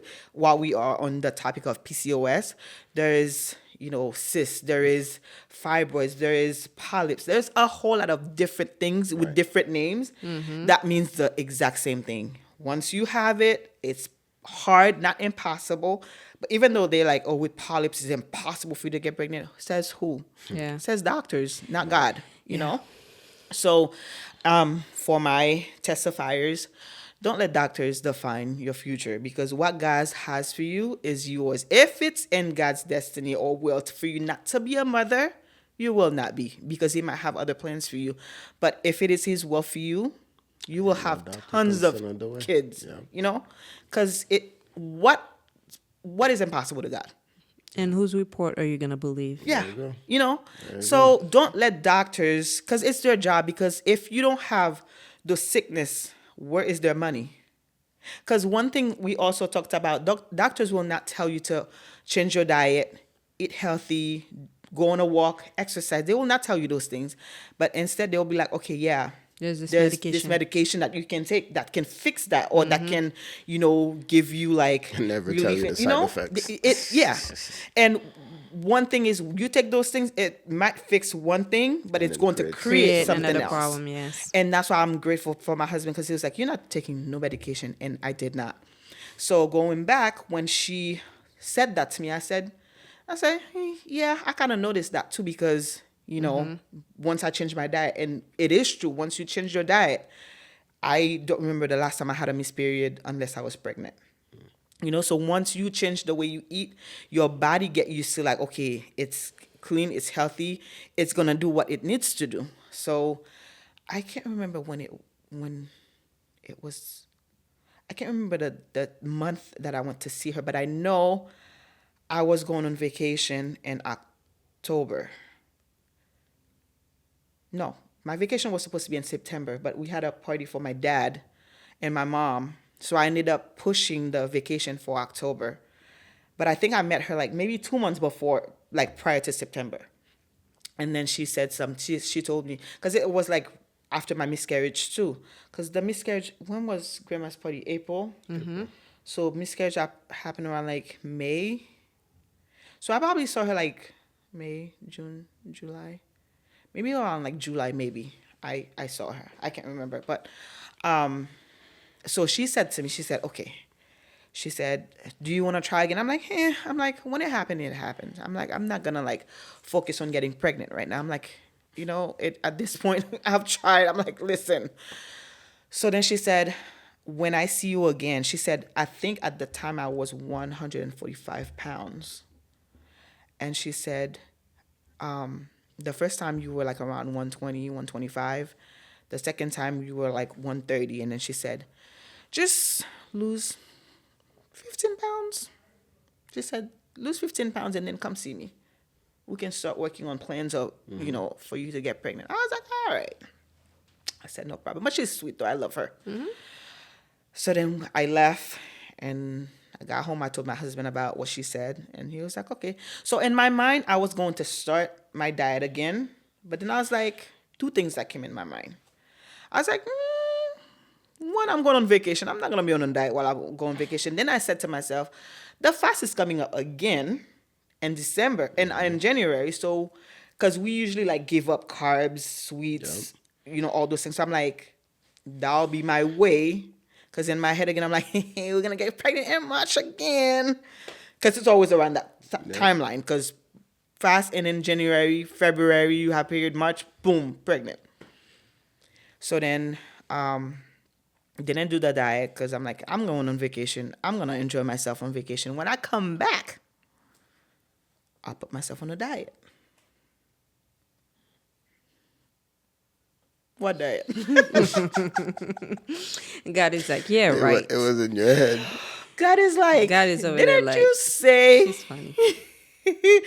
when you get pregnant again, no one You'll be able to take credit. will be able to take credit. And I'm glad it happened the way it happens. Yes. I am so glad. So, y'all, I'm not going to keep you guys long. I am pregnant. Woo! I am pregnant, y'all. But before this, I was like, you know what? When I come back in October, I'll put myself on my diet. So we went on vacation. We had a good time. And They had a good time. We had a good time. Listen, that was the best vacation. Me. Best vacation. But then again, it's to show you that like when you say something, God will literally use what you say and really test you. Because when I came back from vacation, it was like what, end of October, and I went back to work. All of us, I went back to work the next day. I was calling a meeting, and I'm like, I just got back from vacation, and it was something about, oh, parents are complaining about you, and I'm like, what? I've been here for how long? What they have to say? Oh, well, you don't speak to them. You don't, well, and most of them are Spanish. I don't speak Spanish.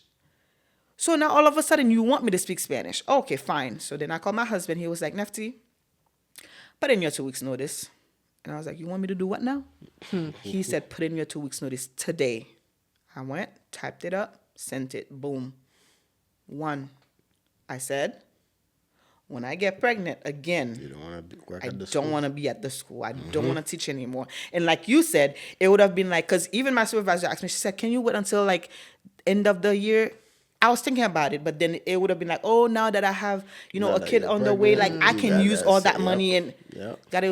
God is like, no, you said when you get pregnant, No one will take credit. no one will get credit. And also, you you don't won't want to be at the school because what you don't know is dealing with preschoolers, a lot can happen. I almost fell at work because they were just running and trying to I almost fell. So it wouldn't be And like you a didn't good even know you were, environment. right? It wouldn't be a good environment for me.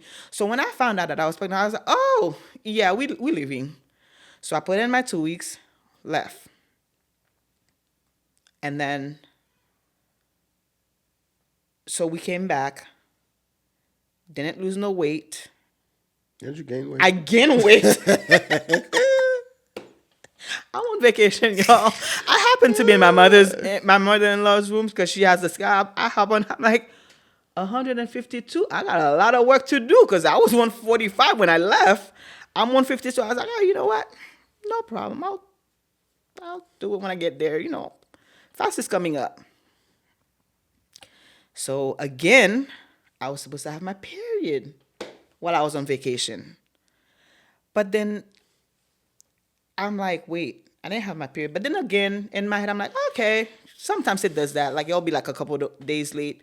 I'm like, all right, I'll have my period. Girl, no. Sis didn't have a period. God was like, not only that, you didn't need to lose weight. You're not going to need your job. You're already pregnant. You just don't know it yet. Yep.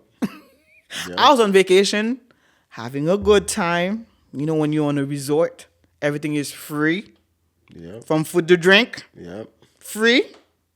That was me. I was living my best life in October. You're gonna have a fifi in your hand. I was drinking, I was dancing, I was living my best life. I was already pregnant, not knowing that I was pregnant. Then we came back from vacation and it hit, boom, your period is still not there. And I said to my husband, I'm like, I didn't have my period. But I had one of my little cheap Dollar Tree, well, they're $1.25. They're good though. I had one in my room. In case you had doubts. They work. Dollar Tree, Tree we're taking pregnant. sponsorship. Thank you, They work. management. Yes. So I took it. I went to the bathroom. We were watching a movie. I didn't even tell him I was going to take the test because I'm like, you know what? In case. So I took it. I went in the room, took it. Before I could put it on the sink, it was already positive. But in my head, I'm like, maybe it expired. It's Dollar Tree. Maybe. It's not good. So I said, babe. He was like, you okay? I'm like, come here. He was like, what is it? I'm like, come here. He was like, can you just tell me what you... I said, I'm pregnant. He just ran. And I'm like, look, I'm pregnant. He was like, we're pregnant. I'm like, but wait. He was like, what? I'm like, go to CVS. We'll get me another test. I'm like, a more Just in expensive case. one. I'm like, he was like, now? I'm like, yes, go now. So he went, got me the test. Same thing. By the time I peed, before I put it positive, I was like, yes, we're pregnant. And I was like, I had to go in the room for a minute. I'm like, Lord. I started laughing. I could only laugh. I'm like, Right. yo. And I'm thinking, I'm like, yo, I didn't get to lose weight. I was drinking on vacation. I left the school like, I'm pregnant. I'm crazy, y'all. But you know, going back to God will use what you say as far as your faith and what you believe to test that, and also to prove that he's sovereign, right? Because you said, right, you didn't want nobody to take credit the next time you do, and the doctors, they have to do their job. Yeah. So you were 145-pound, and based on your previous ones, she realized your weight was low. Yeah. That caused you to be pregnant. So her diagnose, right? Her professional opinion was, hey, let's couple lose pounds. 15 pounds. Yeah. And God's Come like, see me. but if you lose 15 pounds, That would be that you. doctor's gonna say, I told you Yeah. to lose 15 pounds. Yes, sir. How about you get more pounds? Yes, sir. So she could look at it and say, how? Yes, ma'am. And then for you this Who? time to say, You better say. my God did it. My God did it. My God. My God did it, y'all. I can say by the time you'll see this, I will probably be like 6 months pregnant. Yes. But God did it. God did it. And no one, Can take credit no for it. medication.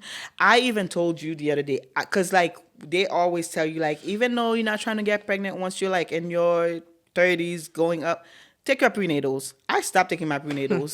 So I can't even say my prenatals were working. Nothing. I gave up on those. Nothing. Nothing can Nothing. take I credit gave up for on that. those. Nothing at all. I didn't get to take no prenatals. I didn't get to lose no weight. I didn't get to do no treatment, no medication, nothing. And that's why when you were talking about a friend, and even though I couldn't tell, well, you already knew because sis is a dreamer. I be She dreaming. had the dream that I was pregnant. But because also the fact that you also said next time you get pregnant, don't tell nobody. You know? Listen, I think that was more for my heart. I Yeah. think God really didn't want me to feel some type of way. You struggled though. And did. Sis I'm struggled. like, is this really not gonna tell Yeah, me? because we I know. knew- In my dream, Yeah. I told her not to tell anybody, but I'm not anybody. So what is she really not gonna tell me? Yeah, every day I had to be like, babe, just let her come and tell us. Good I'm news, like, we you're already eating like a know. pregnant Just woman. let her come on I'm her like- own terms. The way you're sleeping when you're pregnant, nobody will find out. Yeah, that like, was I'm that just was fishing. hint I'm just to fishing so kinda she can be catch like, the- you know yeah. what? Nope. Nope, Nothing. She told me not to say anything, people, so I That's true. didn't. But, like, to go back, and we were talking about, a specific friend of yours, and you said, something related to PCOS, and I had to, like, kind of stop you, and I Yeah, said, no. yeah. I said, you can reverse PCOS. Doctors are not going to tell you that, because for myself, when I found out that I had PCOS, I had to do my own research, and Yeah. I followed a lot of like people, like even doctors themselves, that tells you like now they have 3-4 kids because they stopped doing certain things, they stopped eating certain things, so now they're able to get pregnant. Doctors are not going to tell you that, but you can reverse PCOS. And also, don't just focus on like what doctors are saying. Like, go to God, ask God, like, I know you, use me, you did it for Nefty. Because I don't claim that I have PCOS. I even had like the doctor like test me a second time for PCOS. The second time I got pregnant, she was like, "Oh yeah, your numbers are still the same." I'm like, I rebuke that. I'm right. not testing anymore for right. PCOS because I believe that I am healed and this is it. You don't gotta accept the Yeah, report. And We appreciate it, though. I think Pastor John said something around that line too, or Pastor Ty. He said, when God healed you, stop looking for the symptoms. Yeah, that was last year. That was Last last year. year fasting. Yep. And when he said that, I was like, all right, I don't care what those reports say. I don't have PCOS. And when I'm talking to someone, You said I don't you say I had. have. I say I had. And you've heard me say, I'm like, I had PCOS. That's right. You don't own me PCOS. You don't own me. Like this body, no. Yeah. No. God created this body. He can snap a finger and heal your body. So don't let doctors like put labels on you. Right. Go to your Father. He created you. He knows exactly what your body needs. And ask him, whatever he did for me, your story might be different, but we serve the same God. Same guy. Yes. The testimonies might be different. It's the same God. Amen. So I can say today that God did it for me, and I'm going to continue to believe in God, because I don't know why, but like when you've been through something and the human side of you is like You're wants to waiting kick for in. the shoe to drop. Oh yeah. It's been that, and I have to confess, I dealt with that this time around, and every single time I had to remind myself, like the Bible says, you have to take every thought captive and submit them to the Lord. And that's literally what I've been doing, because I'm like, I refuse to let my doubt get in the way of this blessing. yeah. And I think that's the reason why I didn't share my dream with you right when I had it. And we talked about because that. I Yeah, woke we up don't and wanna I be told him, I insensitive. said, I had a dream about Neff, and she told me that she's pregnant, and I told her not to tell anybody. And he's like, I'm like, should I tell her? He's like, I don't know. You don't want to wake up something that you don't want to like. Because I was like, she's been through it twice. Yeah. Let's Kind of like, not- don't give her like, false hope or let's something. keep praying about it, and then Yeah. we'll wait. Man. Yep. And that's the thing. We can't even take credit for that, because that conversation was kind of like a faithless conversation. Yeah. Kind of, So we can't even say it's because we had faith. That's why it happened. Well, I wouldn't say it we was didn't lose faithless. faith in God, It but had- it's like the conversation It didn't had align. doubts. It had doubts. Yeah. It was like a doubtful, conversation. Yeah, which Again, is And I was because like- as much as you went through it, so did we. Yeah. Yeah. Because we're family. When we're all going through something, we all go through it. So I Listen, I cried, bro. think, yep. And those things are gonna happen. Because but I got again, excited. I was excited because I was pregnant as well. And I'm Yeah. like, yes, Yep. we're going to have a Yep. baby, Have the 'cause same you years. also always, together. Yeah. always say you and I want to be always pregnant wanted to be together. pregnant yeah. with my sister. Yep. Yeah, it was a Yep. whole thing. So it was hard, y'all. Like, I'm not gonna sit there and like pretend that it wasn't, because it really was. But at the end of the day, God has his reasons, and God's timing is always perfect. Like, you can't beat that. You cannot beat that. But I am grateful, and I feel like me coming here also was like, I really needed this. And the fact that, to me, I feel like God blessed me with this kid, right? And he has been showing you guys ways to like, help me, because like, even when, like the other day for, your friend's birthday, and he just came and he said, the Lord said for me to pray for you guys. And to me, that was everything that you could have given me, because it's like, that's a perfect gift. That's the perfect thing, because at least, God is thinking of us. And I'm like, that's why after that night, I'm like, you know what? Doubt, you're gonna come in my mind, but you're not gonna dwell. You're not gonna stay there. Amen. You're gonna come and go, because I know the God that I serve. And I'm like, I'm not going to be afraid. I'm not going to be scared, because that would be me losing faith in God. No, he blessed me with this kid. And this time around, to be fair, I'm further along than I was the first Yeah, first two two times. I was about yeah. to say, how, You know? how far along are you now? I'm now 14 weeks, and I 14 already know the weeks, sex of my baby. I you didn't go. have that the first two times, Yep. This is the reason why I'm like, you know what? I'm gonna stay grounded, and that's why I'm like, I don't want this pregnancy to make me forget everything that I've God, ever prayed for, yeah. because if anything, I need my faith to be stronger in God. I need to stay more connected, because we learned about spiritual warfare not too long ago, and it's real, So I cannot just take that blessing and be like, okay, I prayed for this and this is it. I'm done. No, the work begins. Now it's not just about me. So And we talk, and we're always encouraging her, because we tell her all the time, there are levels to this, and there is. When you're single, that's one level. When you get married, that's a whole different level. Yeah. And then once you have kids, that's a whole different level. And the devil knows all these levels, and he's prepared to attack whenever the blessings falls. I think he's happy when we get Oh, 100%. to higher levels, because it's Because like this is just giving me different ways Yep. to attack. Yep. Now you were single, I would just attack you. Now you had a married. husband, so I can Attack both you and your husband. exactly. Now you have you have a kids, kid. I gotta attack all I of can y'all take together. the Yep. whole family out. So and if that's why it's important Yeah. to be in unity in Christ. Mm-hmm. Because if there is 1 weak link, link, we'll use it. that's all he needs. Yeah. because she could be strong, or your husband can be strong and you're weak, or you're strong and he's weak. He's gonna attack the weak link and try to get to whoever he needs to get to. And if you guys are not connected in the Word, have a relationship with Christ, your faith strong, have that foundation where when the spiritual warfare breaks out, y'all can stand. I mean, you've been on the phone with us. Yeah.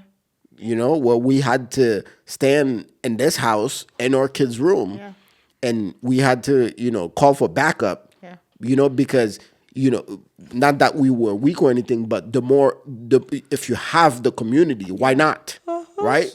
So she's experienced the spiritual warfare that we had to fight for one of our daughters. Yeah. That's always getting attacked.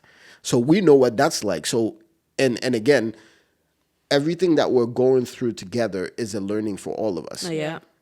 Because I could be going through something in this season that later on you're going to go through, but because you've experienced and you have people that's gone through You're it, prepared. now you know what I mean? Yeah. So same thing back and forth. And, you have to see things from a spiritual point of view, and try to really, allow yourself to grow spiritually, because that's all it's all about, right? You can't stay stagnant in your relationship with the Lord, because then what's the point, right? Because God he evolves outside of time, and there's so much to learn that we'll never, ever, ever, ever, ever get to understand and truly know, and because he's too big, you know what I mean? So, yeah. Nothing but God, bro. Nothing but God. Ain't nobody gonna take credit for this And one. nobody. I'm excited. He's first. Yeah. Yes, because my older brother's out here playing. But yeah, man, I'm excited, I am too. and you can see the joy, the happiness, Yeah, and everything. That's good. I'm excited for you, and we thank God for His faithfulness. Yes. We thank Him for His sovereignty. We thank Him for all that He is and He continues to do. And no matter what we go through in this life, we can always count on His love for us and compassion and mercy, because He is merciful and compassionate. Yeah. So, she pregnant, yo. Big She pregnant. Yeah. She preggo, yo. And we're pregnant. Yeah. We're But no, pregnant. truly, guys, if I can just tell you guys one last thing before we end this, is that don't trade God's timing for your deadline. It don't matter if you are 35, 45, 55. If God wants you to be blessed with, a little human being or beings growing inside of you, He can do it. There's nothing that is too big for our God. So we're not gonna let society, Yep. culture. Pressure us, culture. I wish that in our community they would teach us more about those things, because when you are a believer, you can't let people and their agenda just get the best of you. Right. No. The word. God have used women that was 90 years old in the Bible that Yep. had no period. Yep. They got pregnant. So if you are in your youth, and even if you hit menopause, whatever it was, God can use you. God can use your body. So for everybody that's fighting PCOS, fibroids, cysts, polyps, whatever you are facing, know that there is nothing that God cannot do. There's no sickness that is too big for Him to heal. He created your body, So just trust God and trust His timing, because His timing is just perfect. And I am evidence that God answers prayers, because I am, a miracle. This kid is going to be a miracle. And I think that God, from the day I was born, God had a plan for my life. I know.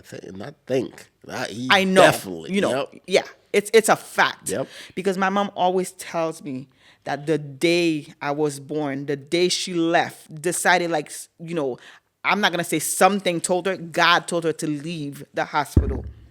As soon as she left, what happened? Fire. Yep.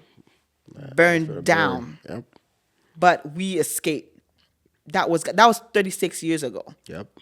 And every time, everything I've been through something, it's been God working on me. Yep. And today I can sit here and tell you that God is good. God is faithful. He Yep. is faithful, y'all. He is. Like I said, if y'all don't have faith, if you guys are feeling low, if you guys are being discouraged, like whatever it is, if you've been trying for like years and years and years, I know like our stories, our life is different, but if he can do it for me, that is a sinner, he can do it for you. Because I like to believe that some of you spiritually might be higher than I am, but he used me, you know? So this is my story, and if he can do it for me, he can do it for you. Listen, I always say no one is beyond reach for the Lord. Yeah. Because Paul says, I am a chief sinner. Yeah. That's what he called himself. You know what I mean? And he was a murderer, literally murdering Christians, for the gospel. And God used him. And there's so many other stories in the Bible. And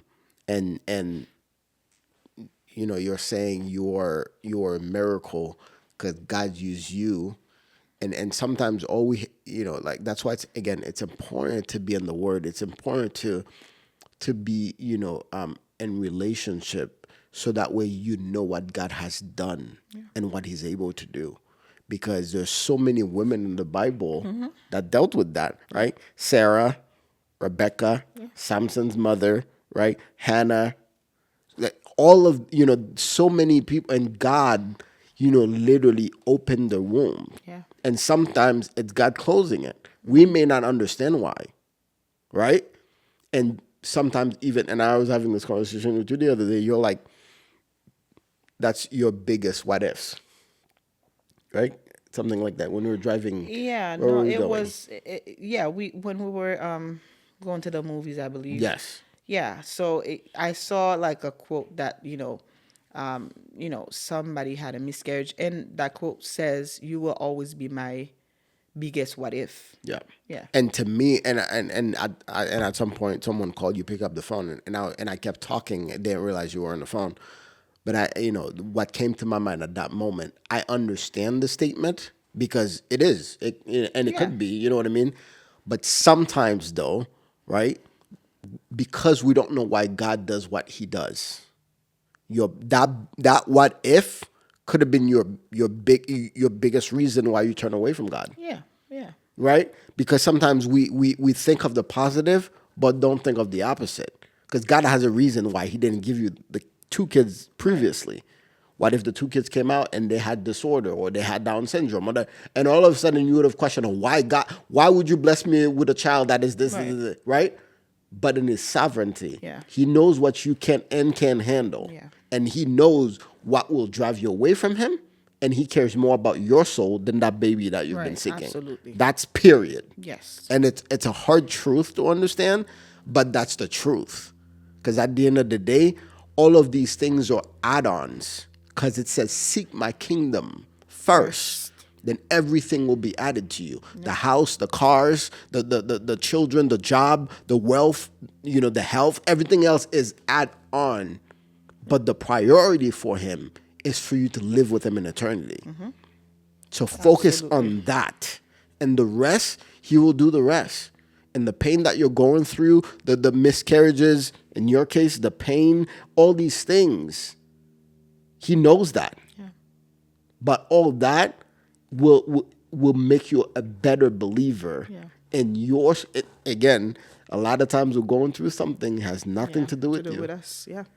Couple of years down the road, you can be on a road where you literally have to encourage somebody to get out of that season. Yeah. But how could you do that if you never went through it? Exactly. Yeah. How could you do that if you don't have that testimony and that proof that, hey, what I'm telling you, I went through it. I went through it. My God is able. Like. Yes.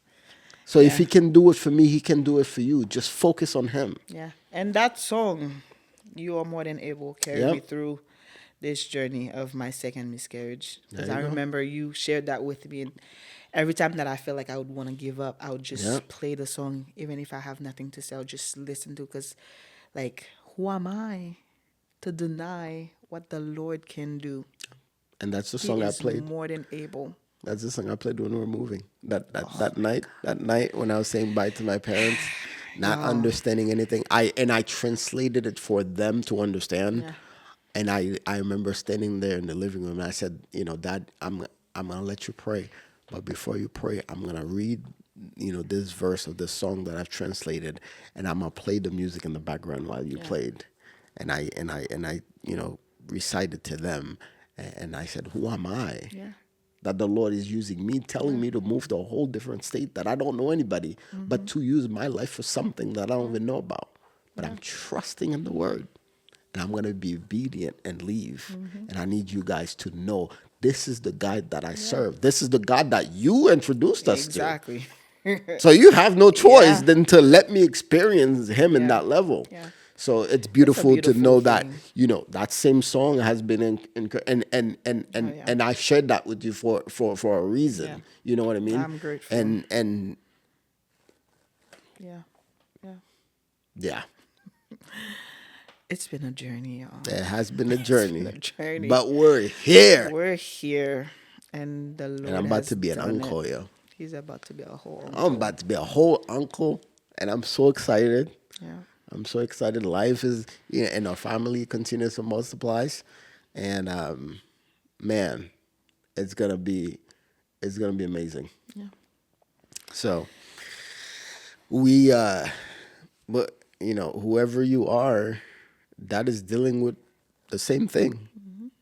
Now you have no reason not to believe. I know it has been hard for you up to this point. I know you have been shedding tears, and I'm here to remind you, and she's here as proof to remind you that those tears, they don't go unnoticed. Those cries don't go unnoticed, unheard of. God is in it with you. Yeah. And for whatever reason, he's decided to close your womb. I just want to encourage you to shift your perspective, just like I told her in the second time. Have you thought about that you've been considered? For whatever reason, right? And there's something God is trying to get out of you. For you was spiritual growth, Yeah. trust, and knowing the God you serve, Yeah. not the medication that could get you there. Yeah. For you, it could be something else. So ask God in this season where you're hurting, and this season where whatever you're seeking for is not coming to you. Ask him, what lesson does he want you to learn in that season? In that season. And like you said to my friend the other day, you cannot pray your way You cannot out pray of your a way out of a season. If God says in this season is meant for you to go through for 10 years, you can wake up every day for 365 days for 10 years and fast. You will not get not out of move it him. because that he has a purpose for you to Yeah. go through it.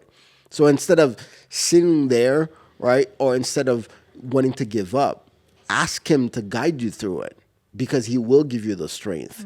He will give you the courage. He will give you the desire to get up and walk and keep walking, keep believing, keep having faith. Yeah. And if he's holding your hands, if he's the one guiding you, you know you're not going to fail. You know you're going to get there because there's always a destination with God. But you must trust him. Yeah. You must submit to his plan. You must submit to his will. So that's my encouragement for you today. Yeah. So anything else you want to say to the people? Yeah. I mean, it's okay to cry, because there's one of my favorite songs. Like, even sometimes when I don't have no words, I'll just let the tears run.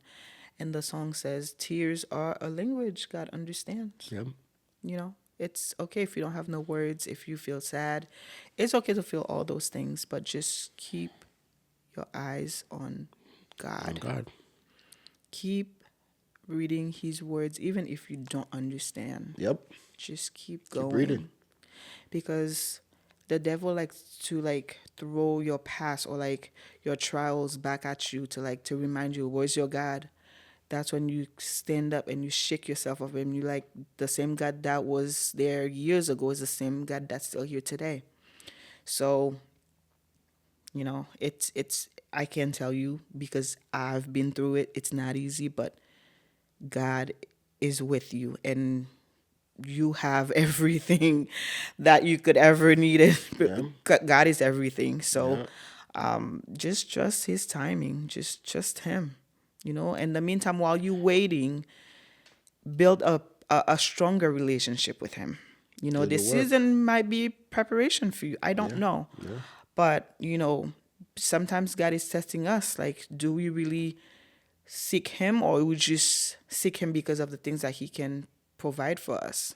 So just, and also be honest with yourself. God cannot fix the things that you fake. If you're hurting, let God knows you're hurting. It's okay. He's your dad. Have conversation with him. Right. So for everybody, this journey is going to be different. But if you can learn one thing, if he can do it for me, he can do it for you. That's right. Well, this brings us to this part of our show. You've been watching the episode, so you should know what this one is about. Is it the one the title? Yes. Oh, yeah. Wait, no, wait. Yes, I was gonna ask that. Yes, but also the say it out loud segment. You remember that through Ben's episode? I kind of do, but I don't remember I what it asked was. a set of questions, and you have to answer it saying, "I testify." Blah blah blah blah blah. Oh my God. You remember that? Yes. This is fun for me. I don't know if I want to So be I able to get do it. it, but I remember his struggle with it. But yes. Okay. Anyway, so that's the part we're gonna be doing right now. All right, so this is a segment we call "Say It Out Loud." So in this segment, right, you get to say what God has been for you, or what has He done for you through a set of questions. So basically, this is how it goes. Okay, I'll ask a question, right, and then and you will start answering the question by saying, "I testify." Okay. Okay, I messed up the first time I had to correct because Ben was like one word. I was like, "That's not what I asked." He's like, "Well, that is what you asked." So I had to rewrite this. Okay, so let's give this a try. All right. One word that describe what or who God has been to you. You're starting answering. Say, "I testify that God has been blah, blah, blah." Get it? So one word. One word. I testify Yep. God is my healer. There you go. There you go. Don't say I testify in this one. Would you say you're crazy or God is real? God Well, is- actually, yes, I testify. I testify that God is real. Okay. Part 2. Describe your relationship with God in three different words. That's hard. Why?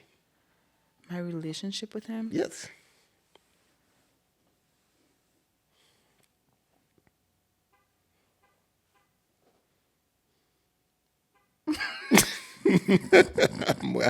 I'm waiting.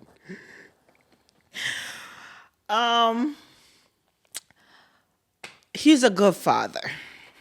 Is that a relationship? Well, yeah, in a sense.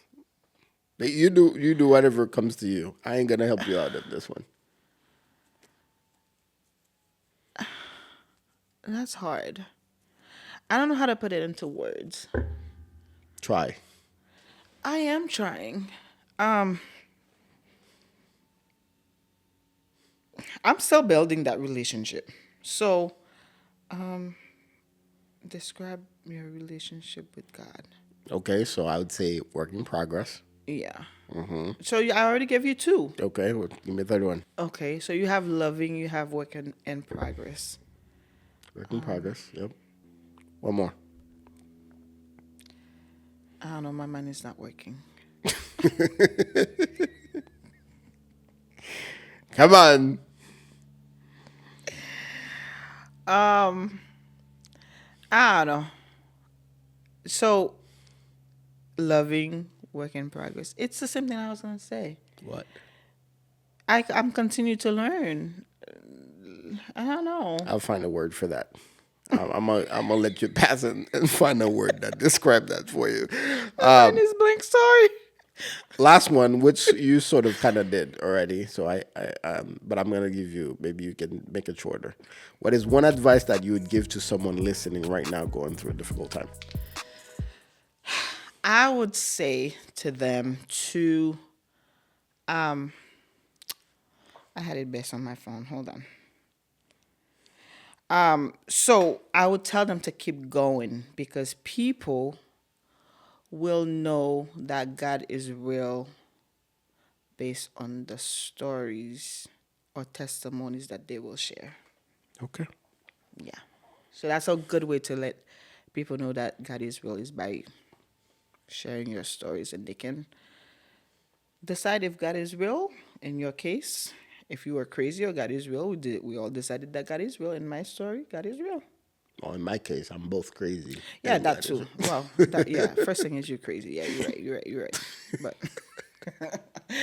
but yeah, through you, people will know that God is real. So There you go. yeah, And that brings us to a close. Your episode is about to be 2 hours. the longest. No, No one actually, can beat Ben that. Ben was longest. Ben was longest. Yeah, his How was long like- was his? 2 hours and almost 30 or something. We're gonna stay here for another 11 minutes. Not you. Not you trying to. We hope this was an encouragement to you guys. I've been, excited about this episode.